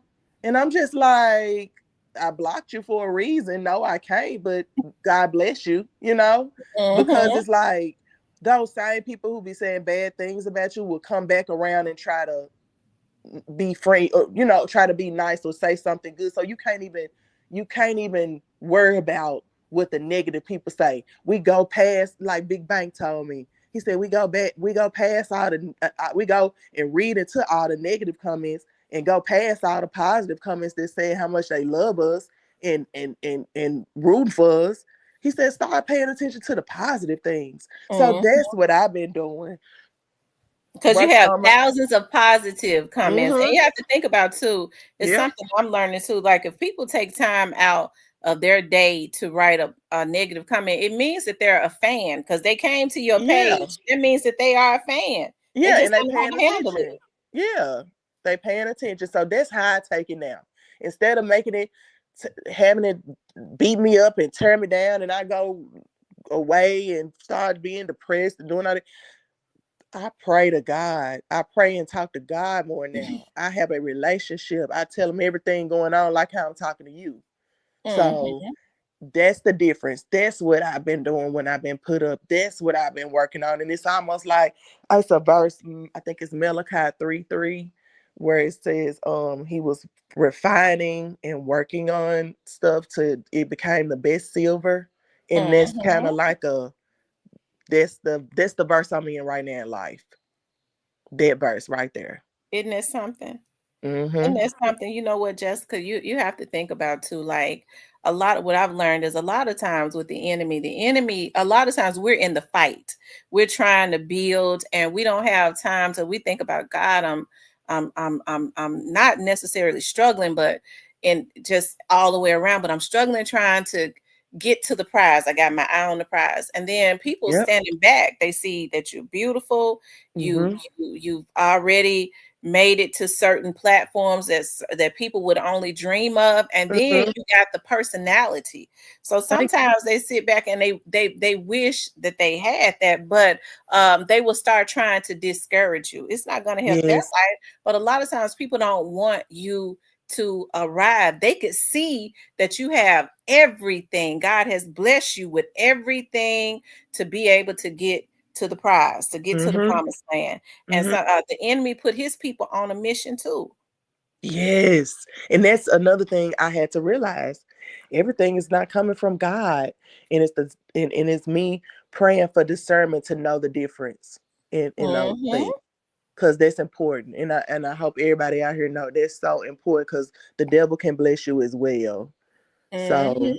well not bless you, but he can make you feel like you being blessed because he can't bless me. But you know what I Right. yeah. But because with you sitting here talking about, like, you think about all of the hardships you say that you've had just down through the years. Mm-hmm. That's because God already had an assignment. You went through all that to get to where you are now. There are people, homeless people, young ladies that you got to help to pull from out Mm-hmm. of the pits of hell. You think the enemy wants that?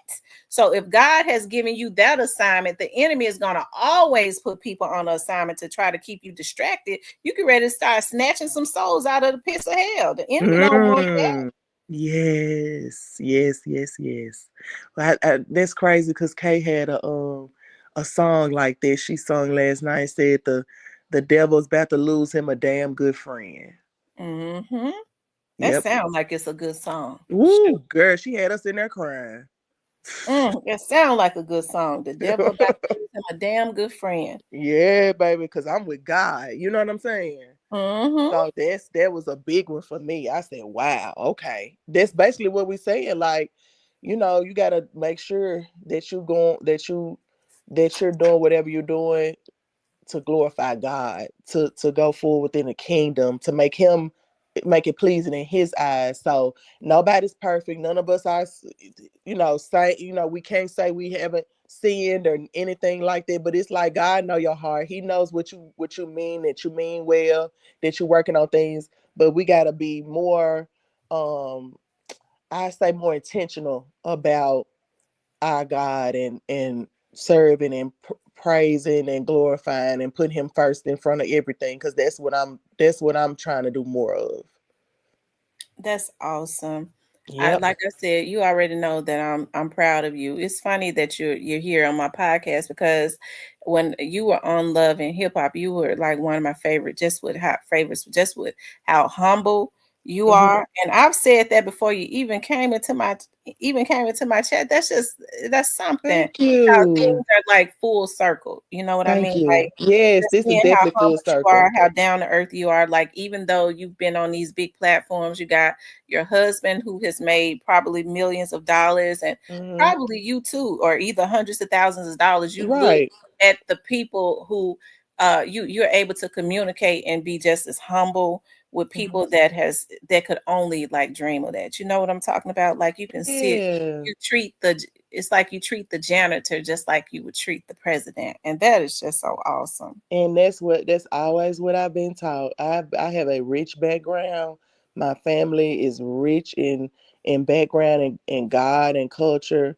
And my mama, she raised me good. She raised me right. We ain't always had the best, tip top relationship, but she instilled a lot of things in me that made me the woman that I am. And my daddy too. He taught me a lot.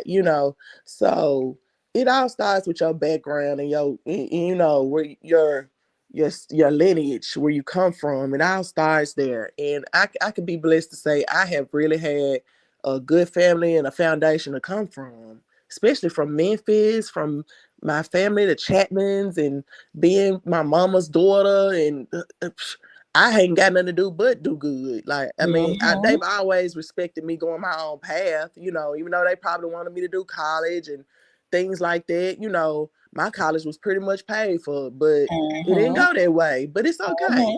you know, because I'm still make sure I make my mark. That's right. God had another route for you. He Mm-hmm. instead of college, he chose experience because, hey, your ministry is experience so that you could be able to touch some of these young women. Hey, everybody's mission is definitely It's different, different. yeah. It's And I'm different. grateful. I'm grateful for it. I'm grateful. You know, a lot of people can't, like, for a long time, I was by myself, other than my couple of friends that may have been down in Miami. But I went back and forth on the road and doing all this stuff by myself. And, you know, well, I wasn't by myself because God was with me. But, you know, when you in it and you doing it, you don't know that. But, Mm-hmm. you know, I came back without a stain, without a scratch. And that's a lot of people can't say that, to go all the way to another place and live and get into their culture. And like, I'm speaking of Miami at this point, like, just to go down there on my own, and that was dangerous. You know, that could have went left. So I'm just grateful God, you know, saved me for some type of reason. So you It didn't know got anyone when you went to Miami? You didn't know no, anybody. not nobody but my friend Kim, who was from Memphis, and she was down there dancing, and she flew me down there, and I stayed with her. It was just me and her though. It wasn't like we Hmm. had nobody else. You know, Right. it was just us. But we genuine. Like, me and my friend, we still friends to this day. She actually just graduated and became a doctor in education. All right. Yes, and I made her. She's on the board of my foundation as well. All So right. yes, ma'am. And I seen her pay her way through college dancing. So it's like, that's what she wanted to do though. That's what she wanted to do. So She it wanted to be, served a good purpose then. yes, she's still serving a purpose. So it's like, can't nobody never talk down about that. So, but it was just me and her, and our friend Crystal. She was there at first, but she kind of went in and out. But just consistently, it was us. But we even separated for, you know, separated, and she was here, I was there. But, you know, getting on my feet, getting down there, she was the one that helped me do that. But once I got on my feet and got my name out there, you know, I went and got my own place, own cars, everything. So it's just Hmm. like, but still, we were still just two Memphis girls down there in a whole nother world. But they accepted us. They were so nice to us. You know, our country spirit and our voice, the way we talk, everything, it's just interesting. Hmm. So when you go down there somewhere they ain't never heard or seen nothing like that, they like, not saying they ain't never seen a Memphis person before, but in the club, I don't know. We probably was one of the first ones to just kind of come in like that and Yeah. just, we cool with everybody. Like, everybody, we still go down there to this day, and we link up with Miami people, and they be happy to see us and everything. So I that like was Miami, a a nice journey. city. It's you know what, they kind of remind me, the city, the way is. I know it's a big city, but it still kind of remind you of Memphis, the in crowd of it. Like, it's how Memphis is. Like, me growing up in Memphis, I know it's probably some people in the chat that grew up in Memphis. We all kind of know each other. Like, we all kind of, if you from Memphis and you kind of known, or you this or that, we kind of all know of each other. If we ain't never met, we know who each other is. That's how it is in Miami a little bit. Hmm. You know, the popular people know, they know, we know each other. The groups of people know each other. They have as much beefing and fighting. It's on the water. They having fun every day. It's sun every day. Ain't nothing to be mad about, basically. So, you know, we just kind of got to make that our thing too. Yeah, we That's why. do. Did you see that render they put out where they were saying it's gonna be like a lake on the river now? Did you see that? In Memphis? Yes, did you see that render? They put out a render, and they said, like, going over there along under, they finna turn the whole park right there on the river into something where you can paddle boat and do all type of stuff. Oh, And wow. they gonna make it when I get off, I'm gonna find it and send it to you. And over there under where Harbor Town is right there. Before you get to Harbor Town, they want to turn all that into an actual lake that people can actually swim in and frolic. Oh, I know exactly. Right before you go over the bridge. Yeah, all that area back from that on back. They rent it's a render that's out. I get this email that kind of show me what's supposed to come to the city. Mm-hmm. I'm gonna send you it. And if I feel Okay. like if something like that were to go on and they were to do that, that would be so That would amazing. be awesome. Oh my goodness. That's what we need. That would be so awesome. And it just puts you in the mind of like happiness, water. You can Mm-hmm. go and be free. Like that's all we need. I've That's always lived around either where it had a lake mm-hmm. or yeah, That's like probably why I was so drawn to Miami. I used to stay right there on the water in the condo. It was just something about that water and that spirit that just drove me on to the water. I don't know why. it's peaceful. I love the water. It's so peaceful. It is. It's It's so peaceful. peaceful. Yeah, I live by the water. You know what a water is. I live by the water because there's some sickos on like if you Yeah. I live by the water. You know what a water is. That's all. But it's so beautiful to get up and look out your window and look at the water and stuff. It's so beautiful. But I did not know that.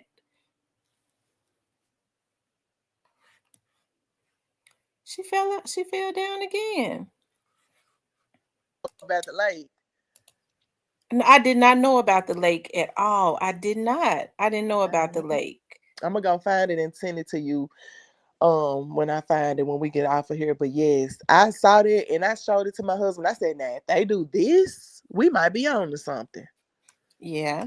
That We would might be be on to really something. nice because I'm gonna tell you something that remember when they did the doggy park, people made such a fuss, and now I just enjoy that doggy park so much. It's so peaceful. Yes. Take the dogs over there to the Yes. doggy park. People made such a fuss. Why they need a doggy park for? We don't need no dog. When you living in South Memphis and stuff, you be fussing about stuff. Because you ain't used to have no pretty dog going down the street, up a must coming through there. I tell my dogs all the time when we walk, I said, why y'all have to let people know that I'm from South Memphis? Like, I'm trying to blend in, dog. I'm They go trying to out there. camouflage myself. Shoot. They go out there being loud and messing with them other dogs. The other dogs just be so nice. They walk and they be quiet with their owners and stuff. I said, dog, now y'all letting everybody know y'all ruining my cover. I'm from South Memphis. He can't help it. Can't help it. Can't help it. There's something bad. It's gonna be on in you, not on you. That's one thing about it. That South Memphis is in you. You I'm cannot erase telling it. you. You cannot erase it. Okay. Jessica, who from the city that would you like to work with? Like if you could do a song with anybody from the city. From the city. You got to say that because I go all the way left when you say that. I know from the Uh, city. if I could do any song with anybody from the city, it'd probably be K Michelle for sure. But if it wasn't K Michelle, if we was talking rap wise, um, rap wise from the city, it'll probably be Ball and G maybe. Yeah, Ball and G timeless, ain't it? Yeah, they would be. I'd probably literally cry. Yeah, Ball and G timeless. Yeah, I literally cry if I did a song with Marlon G. Because you got to think, I did a song with Dolph, I did a song with Boo. I'm working with Drummer Boy. Yeah, it'll be Drama Marlon G. probably can make it happen. I'm praying. You know, I done already tried to put that bug in his ear.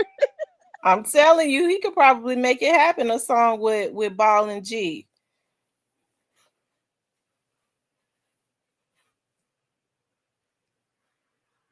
I think she said when it moves, it knocks her down. Because she's lost connection. Okay, so here she goes back. I'm down Okay. again. No, but yeah, damn, I don't know why I keeps doing it. But yeah, biology would be it. Like my dream collab would be biology. Somebody said Juicy Foot. Oh, juicy fruit. I like Juicy Foot. Is it Juicy Foot? They It's said Juicy, fruit. or is it Juicy Fruit? Yeah, me and Juicy Fruit already got records together. We just ain't never put them out. Me and Oh, Juicy okay. Fruit, yeah, me and Juicy Fruit been cool for years. But there was another city situation that I felt like people tried to get in her ear, and I mean, people, not even people, it was probably one person, but you know how people see and get jealous of two girls' relationships, you know, Mm-hmm. and be like, why you letting her do this, or why you letting her give you advice and she ain't nobody, or this, that, and the third. They try to get in between me and Juicy Fruit, but me and Juicy Fruit have recently, we cool. Like I always check on her and stuff like that. And I actually had reached out to her and asked her could I use one of the songs we did together on one of my projects when I put out the soundtrack for the Met. So it'll be on when I put the show back out. When I put that music out, not the music I'm working on with drama right now, but the soundtrack for the show, I'm gonna put that song I did with Juicy Fruit on there because it's one of those type of songs. But Oh, Juicy Fruit is talented. Like me yes. and her get in there, we done got in there and just did songs, just freestyle. We don't have to write none down. We don't really got to write and do all that. Like she just that talented. She's I good. think you and Chat need to, if y'all can, Oh yeah, that. Oh wait. telling you. Oh let me take that back. Chat. But see, I know Chat. Only reason why I didn't say Chat because I know I can literally hit Chat up and be like, Chat, I want to do a song. I know I'm just waiting for the right song to give her.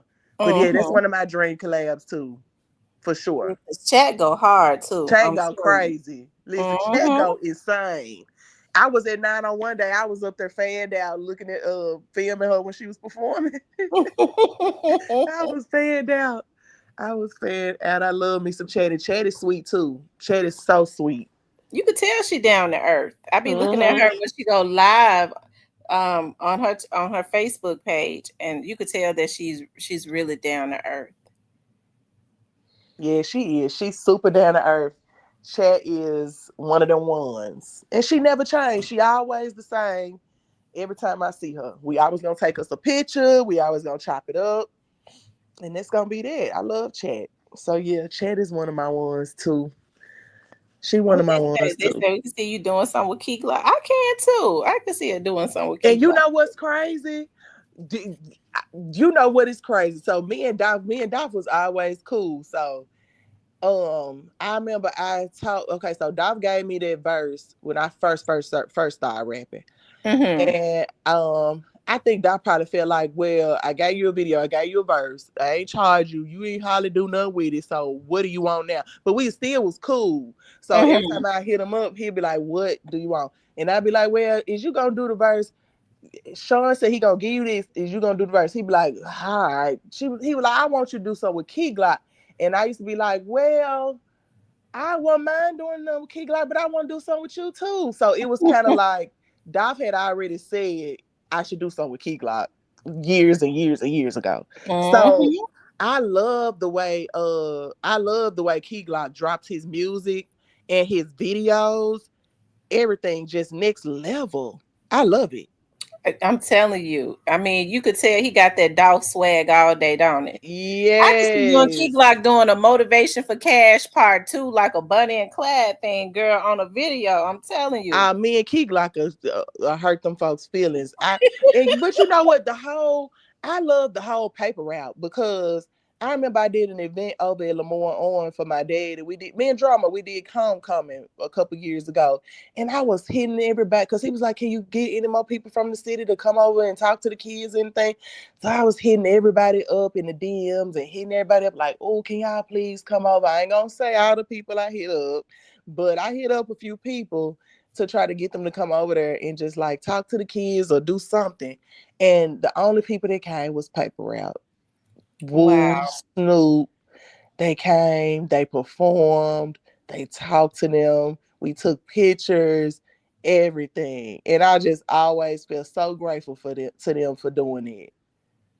I'm telling you. Always. Wow. Shout out to Paper Route. Hmm. I know I had said something to Um, hey, I just think that with what Young Dolph was doing, I had spoken to somebody. I was like, we have like the Memphis, the 901 day or whatever, like Mm-hmm. those shows like that. We also we need representatives. Dolph still has representatives. Dolph did a lot for the city, and I feel like if his life had not been interrupted, he was still. You never know how far because he had a vision. Like that man spoke stuff into existence. Mm-hmm. He said it with a lot of authority. He said, I said I was going to be a millionaire. I became a multimillionaire. He said, now I'm on my way to becoming a billionaire and I'm going to be there. And to say it with so much authority, you just knew it was going to It happen. was having happen. Yep. It was gonna happen. It was happening. It was Hey. definitely happening. That boy, hey, his spirit lives on. But that's one of the things that I say, like, when we talk about leaders, we still had a stain of Dr. Martin Luther King on Mm-hmm. our city. And you got somebody like Young Dolph that had figured out the recipe, who Mm-hmm. God, I believe, was going to use to help to break the bondage. Because when you think about it, who has the talent? It's these young African American boys that God has given the talent, men and women, as far Mm-hmm. as rap. That's something that that's a talent. I can't rap. So if you can rap, that's a God given talent to be able to, just rhyme off of the top of your head. Yes. And so what had started happening was, God blesses us with all these talents, and people look at our community and try to find a way to take advantage of that. He give us the talent, but we're going to make the wealth off of the talent. And for God Mm-hmm. using a young man, he learned the recipe to help to break the bondage. I feel like in that young dog situation, I always have to come from the biblical part. God was saying, Pharaoh, let my people go. And he was using young dog because these boys and stuff get caught up, and young women get Mm-hmm. caught up in these contracts and stuff. That's like a Pharaoh holding It them in is. bondage. It is. And It for is. God to show him the recipe, and he was teaching it. We Yep. can't take our leaders down like that, who God has put in our community to help to liberate us. Yes, like that's the thing. Dolph was always preaching independence, independence. And the crazy thing about it, that kind of made me be on, because at first I used to be like, wow, I want to sign to a label, I want to sign. And then I started thinking about it. It really don't make sense for me because I have spent so much of my own money getting to where I'm at. What, they gonna pay me back everything I done already spent? Like, it's like, and then they gonna benefit off of it. Then I gotta split everything. It's called 360 deals. I can't sign no 360 deal right now in my life. I done Mhm. put too much blood, sweat, and tears into what I'm doing for me to sign something, and then you get everything and I'm barely making it. Everybody's splitting the pot on my money, but I'm barely getting a little bit of it. And then No, their I just kids rather get grind it out. generational wealth off of your ideas, and your kids Yes. barely left with anything. Yes. So I mean, and it will, like, me and Drama Project do good, that's mine. I ain't got no, I don't have nobody to give that to but my family, my kids. Hmm. I don't have to be worried about it, even though I know labels can kind of get you far and get you into the algorithm and get you talked about. But I feel like shit, once I ain't get signed to a major label in the beginning, it didn't make no sense to do it now, because I done really put in all my own work. The way a label would build Look up a at how new far artist. you've gone. National platform, you did more for yourself Yeah. than probably a label could have ever did. Right. So it's like the grind, like the label, they get somebody who ain't never been seen, ain't never been known, maybe got a song that might be buzzing or something, or something like that, and they get them and they just put all this money into them to make them into what I've already grind myself for free into. So it just don't make no sense for me to do it unless it was like on my terms, you know? Mm-hmm. Unless I was totally controlling the narrative, totally controlling. I have free range to do whatever I want to do if I'm signed. That's the only way I would sign to Mm-hmm. somebody. Because how can you tell me anything if you come in all these years later after I've been looked over all this time and come trying to sign me now? It don't make no sense. I damn near need to be over the label if that's the case. I need to go help That's y'all find right. other people because y'all don't even know what y'all looking for. People go and sign people just because they be buzzing at the moment and then they don't have no longevity. because, Right. they ain't even lived a life yet, so it's kind of like that situation with me. I'd rather stay independent, do the money, drop when I want to drop, say what I want to say, and not have to worry about selling my soul and worried about stepping on by the toes. I'm cool. Do you think you've learned the business? Like, do you think that like learn the business? Oh yeah, I know the business back and forth. I know, Mhm. yeah, I know splits. I know paperwork, all the intricate details I've had to do. Like, I never had the privilege of having somebody do my rollout and do my cover for me and load my song up for me. I've always loaded up my own music. I've always put my Mhm. own music on all the platforms. I've always did my own BMI, got my own BMI number, and I'm registered as a writer with BMI. A lot of people don't even know what that is. You have to be registered as an artist because you have to get your credits for your writing and your music. It has to come to you some type of way. And the only way it's going to come to you is you have a number under BMI or ASCAP. And they have to pay you through that for your royalties. Like, I just did records for P Valley. So when P Valley comes back on, I will get paid for those records through my BMI number, my writer number. So it's things that you have to know as an artist coming in the game, whether you signed or not. You have to know these things so you can have longevity, so nobody can be able to get over on you and take what's yours, because it's easy for that to happen to you. But if you know the business and you know about split sheets and you know about, registering your songs and getting codes for your songs so you can know when your songs are being spinned and played. You have to know those things. You can't just start rapping and just rap, and Mm. just let somebody sign you and give you the money and you just go on. No, try to learn everything they know. Try to, and if they don't want to teach you, you don't need to be fooling with them. Mhm. Do Because you why you think don't at want to this teach day me? and time that they're still like in the industry where the internet has opened, it's so much on the internet, like it has helped to open the eyes and hearing people tell their stories. We're not really in the dark like we used to. But do you think even now that the people are still like in the industry, still trying to pull the wool over people's eyes, even with so much information being out? You mean as far as like how people get on play listings and how people go number ones, those type of things? Yeah, and also giving them bad contracts. Oh yeah. Um, I think that people are so um desperate for an opportunity that they don't always slow down and read and look at the fine print of things. I think people just be excited to just move forward and get money and do what they love, that they don't think about or get the proper representation to look over your contract, to see what's in it, to know what you can put in there to protect yourself from being, left out in the cold in the end. It's certain things you can put in place in your contracts that will protect you. And you won't know unless you have somebody around that really cares about you, loves you, and really wants to see the best for you. So I think going forward with a lot of the artists that's coming out showing what their contracts say.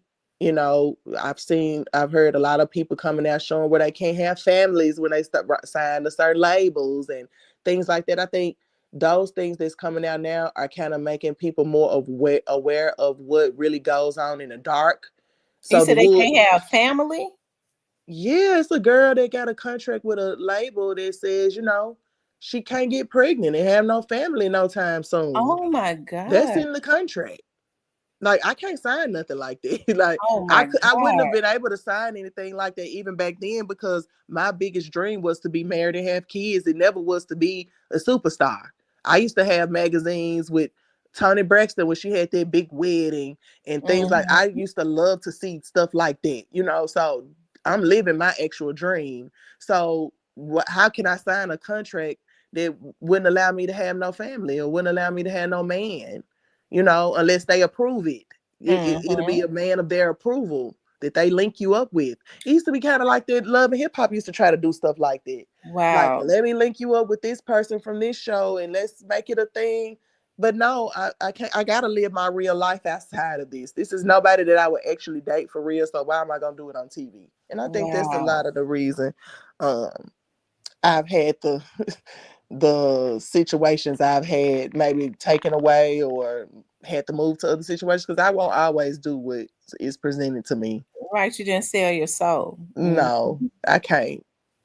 You know. That's why it was. I think that's why you made such a mark on Love and hip hop, because when you and Sean you brought had him on, I Mhm. mean, you could tell that y'all's love was real. Mhm. No, it was Yeah. not manufactured. Yeah, and it was, you know, as producers, and I don't knock them, but drama and stuff sells. Hmm. So when they go dig deep into the life of Sean or me and what we got going on, it was no flaws there. It might be flaws there, of course, because nobody perfect, but it was no flaws that they could capitalize off of on TV. Mm, Like it was no like they try to bring out the worst sometime in people yeah, when they bring them on TV just so they can get ratings or whatever. But and then people oftentimes divorce. You know what I mean? Like, yeah, yeah, behind it, divorce. You wanted yeah, your man, you loved your husband. yeah, Your we've been husband loved going you. on. We've been married for 8 years now, together 9.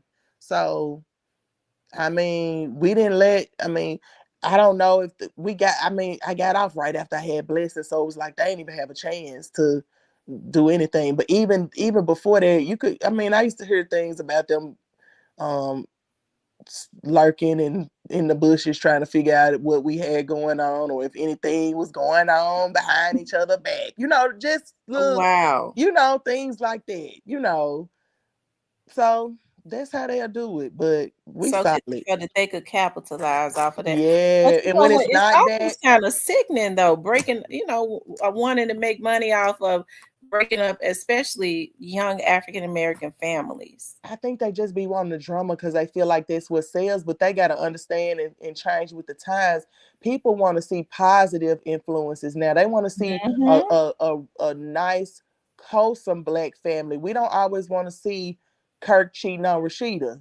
We want to see somebody not getting cheated on. Don't Right. make us think that all black men cheat because I ain't never caught my husband cheating. Thank God. I mean, knock Absolutely. on wood, ain't nothing happening like that. And I thank Because God that's for how they that. try to depict black men. When there are so many good black men out there, it's ridiculous. It is. It is. And I have friends because I'm in the industry that I'm in. I have friends that's guys that are good guys. You know what I'm saying? One of my Hmm. homeboys hit me up the other day. He said, I want to do a show. I want you to help me produce a show. I want to find love, but I want to involve my ex-wife. And I'm like, oh shoot, this is crazy. You know, but he's a good guy. He's like just trying to, because he said whoever he get with next gotta, because he got kids by her, so he want to make sure they know that the wife gotta. It's just good men out there that Hmm. really are genuinely good men that get a bad rep or they get a bad female that change them into a bad person or in a bad man. But it's so many out there that still looking for love. That still genuine, that still want to treat a woman right. And I feel like they don't get a chance because women be going after the bad boys or Yeah. the players or whatever. But it's good men out there. You just gotta have yourself together. That's one thing I do want to let women know.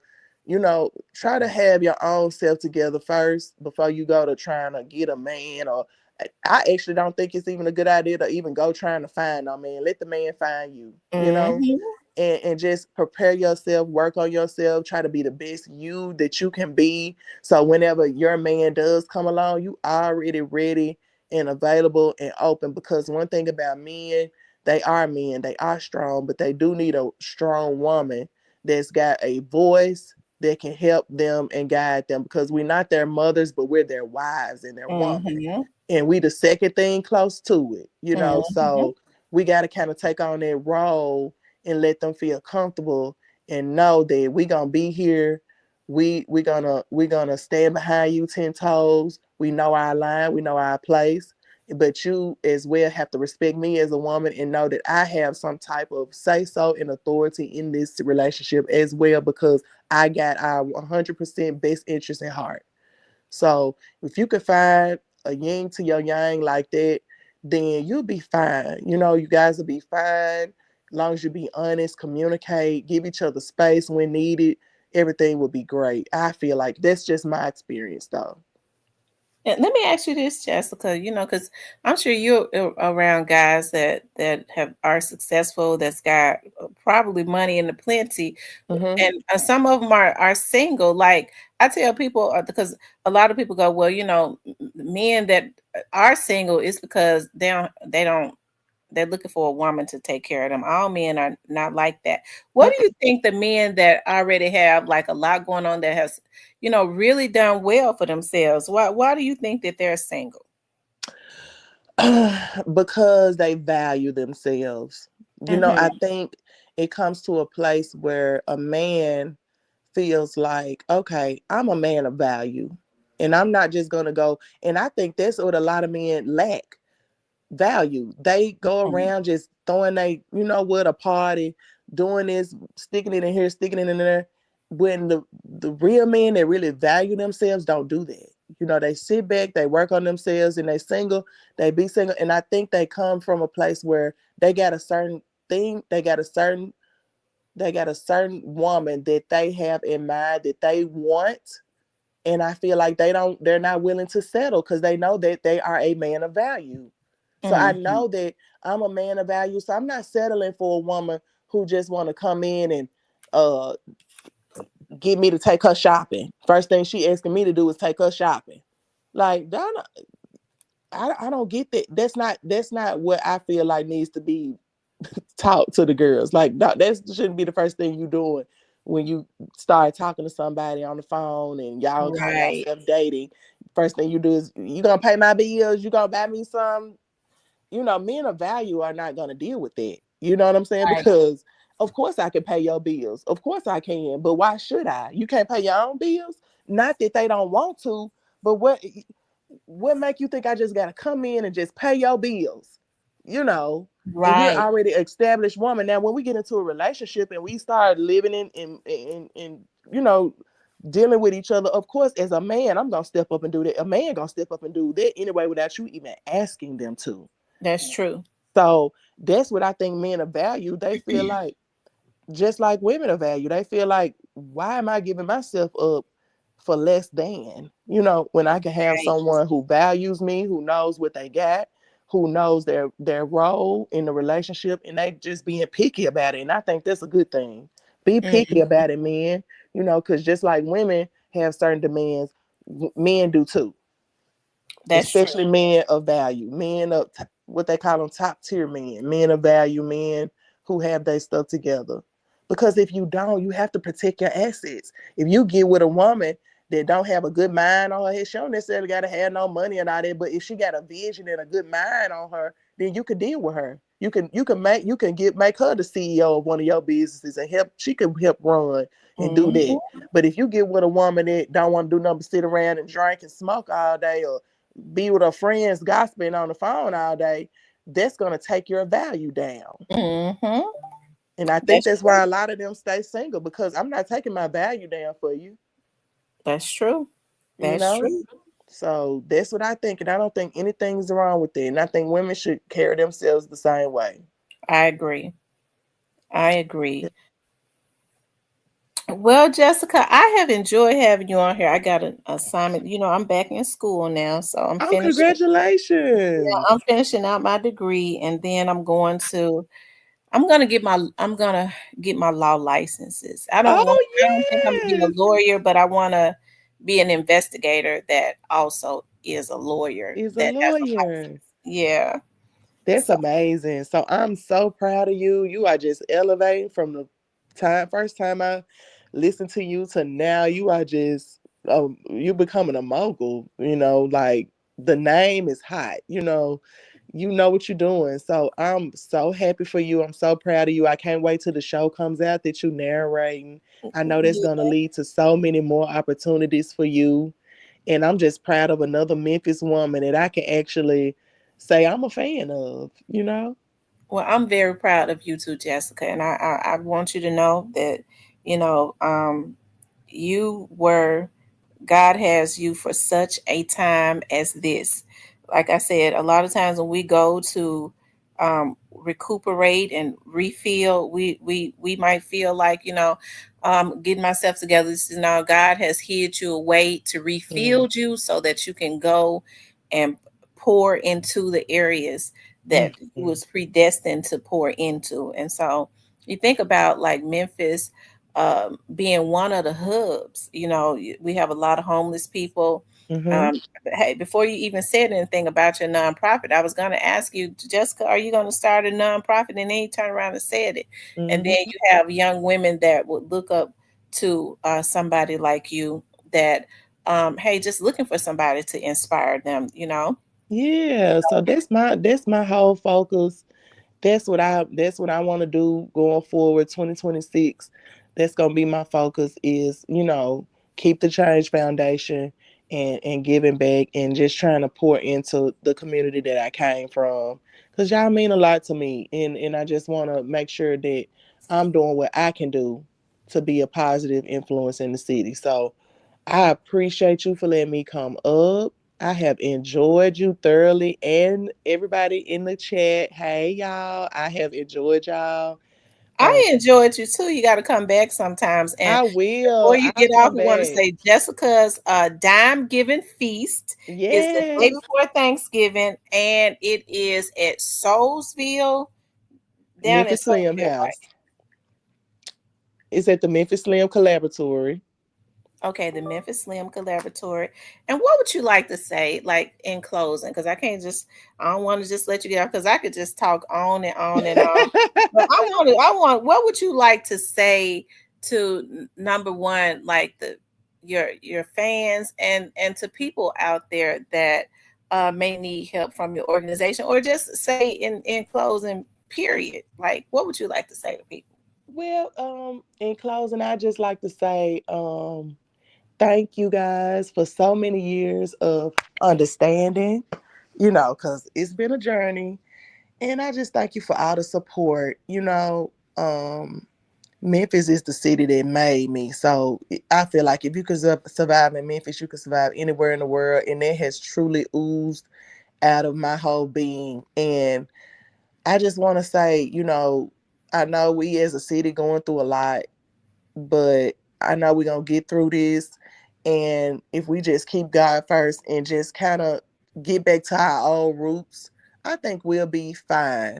And to my fans, y'all, just be patient. I love y'all. Y'all have been amazing. Y'all have supported me through music, family, marriage, TV, surgeries, everything. So I ain't gonna, give up. I'm gonna make y'all proud. And I just thank you for all the support, for all the loving comments. Like I said, I ain't thinking about the negative stuff no more. It's all about the positivity going forward. So in closing, that's what I want to say. I want to say I love Memphis. I love my people, my fans and supporters. I thank you guys so much. Y'all been there so many years, just encouraging me and being there along the way. So I want to just I'm gonna try more to share more and open up more with you guys, like my TikToks and you know my Instagram lives. I go on TikTok live a lot because I want y'all to see what I'm doing at home with the kids and stuff like that.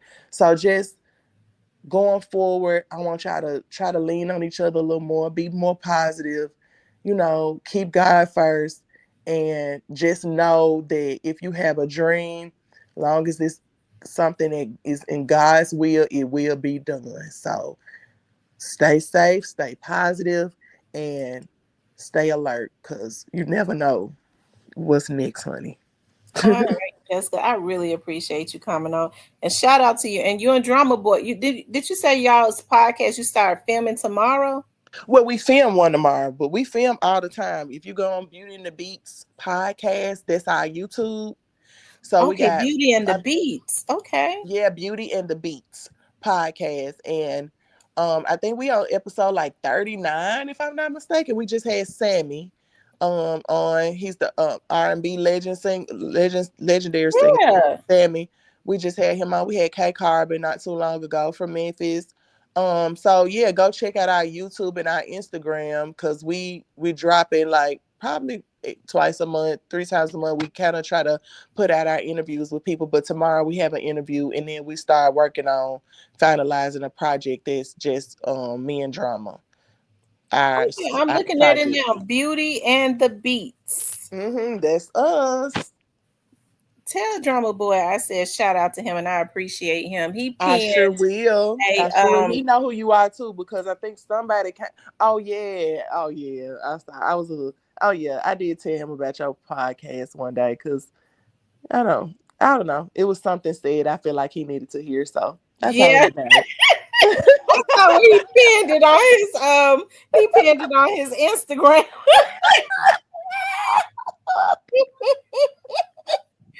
I saw where he responded. Shout out to Drama Boy. So yeah. So yeah. We are definitely in the bushes, like I said. Oh, it's Cypress on here. I said, okay, so I'm like, y'all, this is it right here. Beauty and the Beats. Make sure y'all go follow Drama Boy Fresh too. Yeah, Drama Boy go follow Fresh. Drama, Memphis on. Follow me. I am Diane Peace on Instagram. I am Diane Peace on TikTok. And I underscore am Diane Peace on Twitter. Now I do be ranting and raving on Twitter every now and then, but you know, everybody's a work in progress. But yeah, I love y'all. I love you, Tamara. I'm I so love you proud of you. too. And I'm so happy I got a chance to come up finally at the bushes, baby, and be in the I know it. I I know it. I love you, Jessica. Thank you love for you coming on and too. blessing my show. And I cannot wait to see you guys Dimesgiving. Let me know anybody want to do food trucks, vendors. Make sure Oh y'all yeah, hit up. vendorship. How much is the do you have packages like for your vendorship? Like Yeah, yeah. if So you this have something that you sell, that you can get a booth there. Yeah, you can get a booth there or you can bring your food truck. So we got the vendor packages. She Visha is the one who's doing it. I think she has the numbers and the prices on there, but that it's not nothing crazy because it's just really a donation. You know, it's not Okay. anything crazy. She'll let you sign a standard vendors and it's a VIP vendors because we'll try to put the VIP vendors in the high traffic areas or whatnot. So I mean, if y'all interested in doing it, please you guys hit up Visha 901.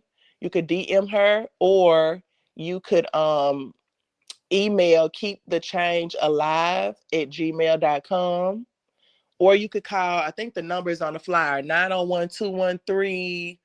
It's on the flyer of Dimesgiving. If you guys could look on the flyer, it's on there. And I've had a lot of people hit me up about vendors and stuff like that. So it's gonna be a time. It's 21901-213-6407. Yeah, 6407. That's the number you call for being a vendor, or if you got a food truck and you want to come out and set up, you can. We got plenty of room for that. And even if you just want to come volunteer just to help, just to be out there, just please Mm-hmm. hit us up. We want anybody to come serve, work in the grocery store. If you got talent, you want to come sing, you write poems. I don't care what it is. I just want to be around you guys. So that's our positive energy only. Yeah, and if you want to get involved, make that is Visha VSHA 901. Yes, that's Visha her Instagram. 901. So go follow her and then reach out to her too to let her know. And you can talk to her about those packages and all of that because you see she's advertising the dime feast on her channel also. I Yep. mean on her Instagram. Yep, that's my partner. So she has a foundation as well called Connecting the Dots, and she's very big in the community about connecting us and keeping us in positive spaces and doing positive events for the youth and stuff like that. She just did a Queen of the South rap contest for the girls.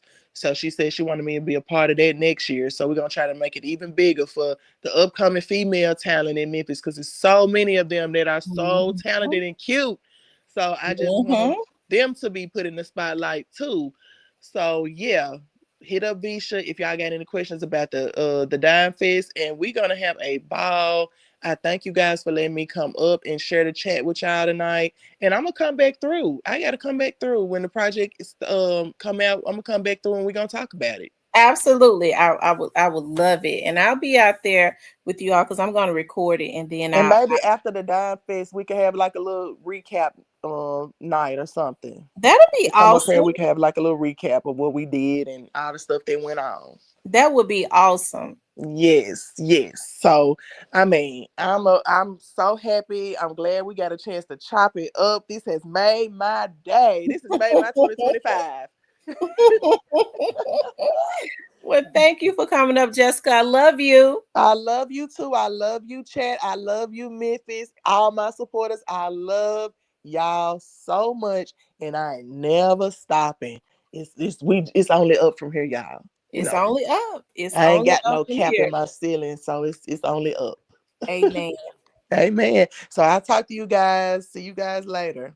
Okay, Jessica. Talk to you later. Okay, bye bye. Bye bye. Shout out to Jessica for coming up and spending time with us. And make sure y'all, if you're in the Memphis area, the Mississippi, Arkansas area, make sure y'all come out to the Dime Feast that is going to happen on the day before Thanksgiving. Is November um, the 26th. I think it's November the 26th. Yep, November the 26th. And if you got like earrings, like if you have like a little business, like an earring business, or if you sell like the world's best banana puddings, and it's going to be a lot of people out there. This will be a good opportunity to get your booth and get out there. And I started thinking about, should I get a booth and have my cousins and them to, y'all know I told you I got all that brand new paparazzi jewelry that I bought sometime back and I never had the opportunity to sell. It's just brand new. I thought about selling it for half price, getting my cousins and them to sit at the booth and sell it. So I'm thinking about that. But if like you make jewelry and stuff like that, this will be the perfect opportunity with so many people being out there for you to get a booth and get out there and sell your stuff because y'all already know a lot of people are going to be coming through. Okay. So support Jessica. And also, like I said, she's going to be giving out hot meals and stuff to the homeless and all in that, feeding the homeless. So, hey, I really appreciated her coming through. I enjoyed her conversation. So down to earth.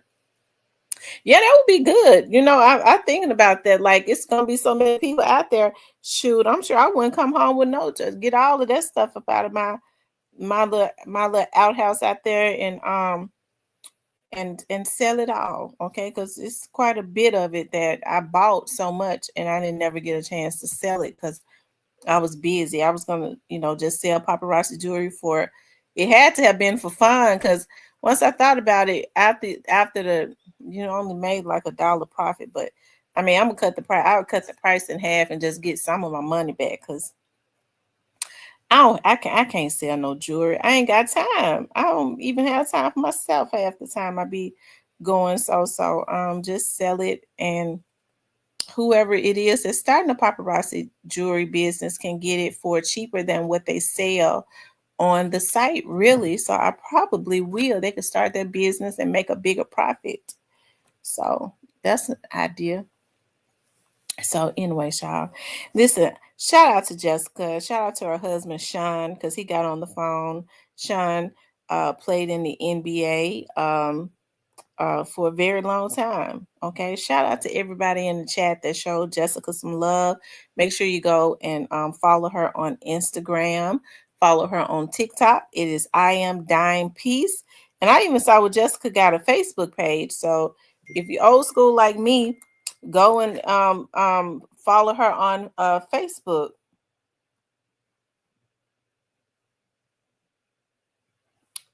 Um, yeah, follow her on Facebook. Shout out to Jessica. Anyways, y'all know what I got to do. I got an assignment that I got to turn in by 11:59 tonight. It is my philosophy class, so it's going to take me every bit of that, probably 3 hours, okay?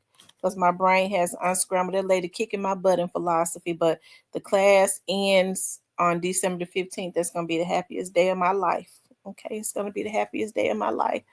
Woo! Lord have mercy.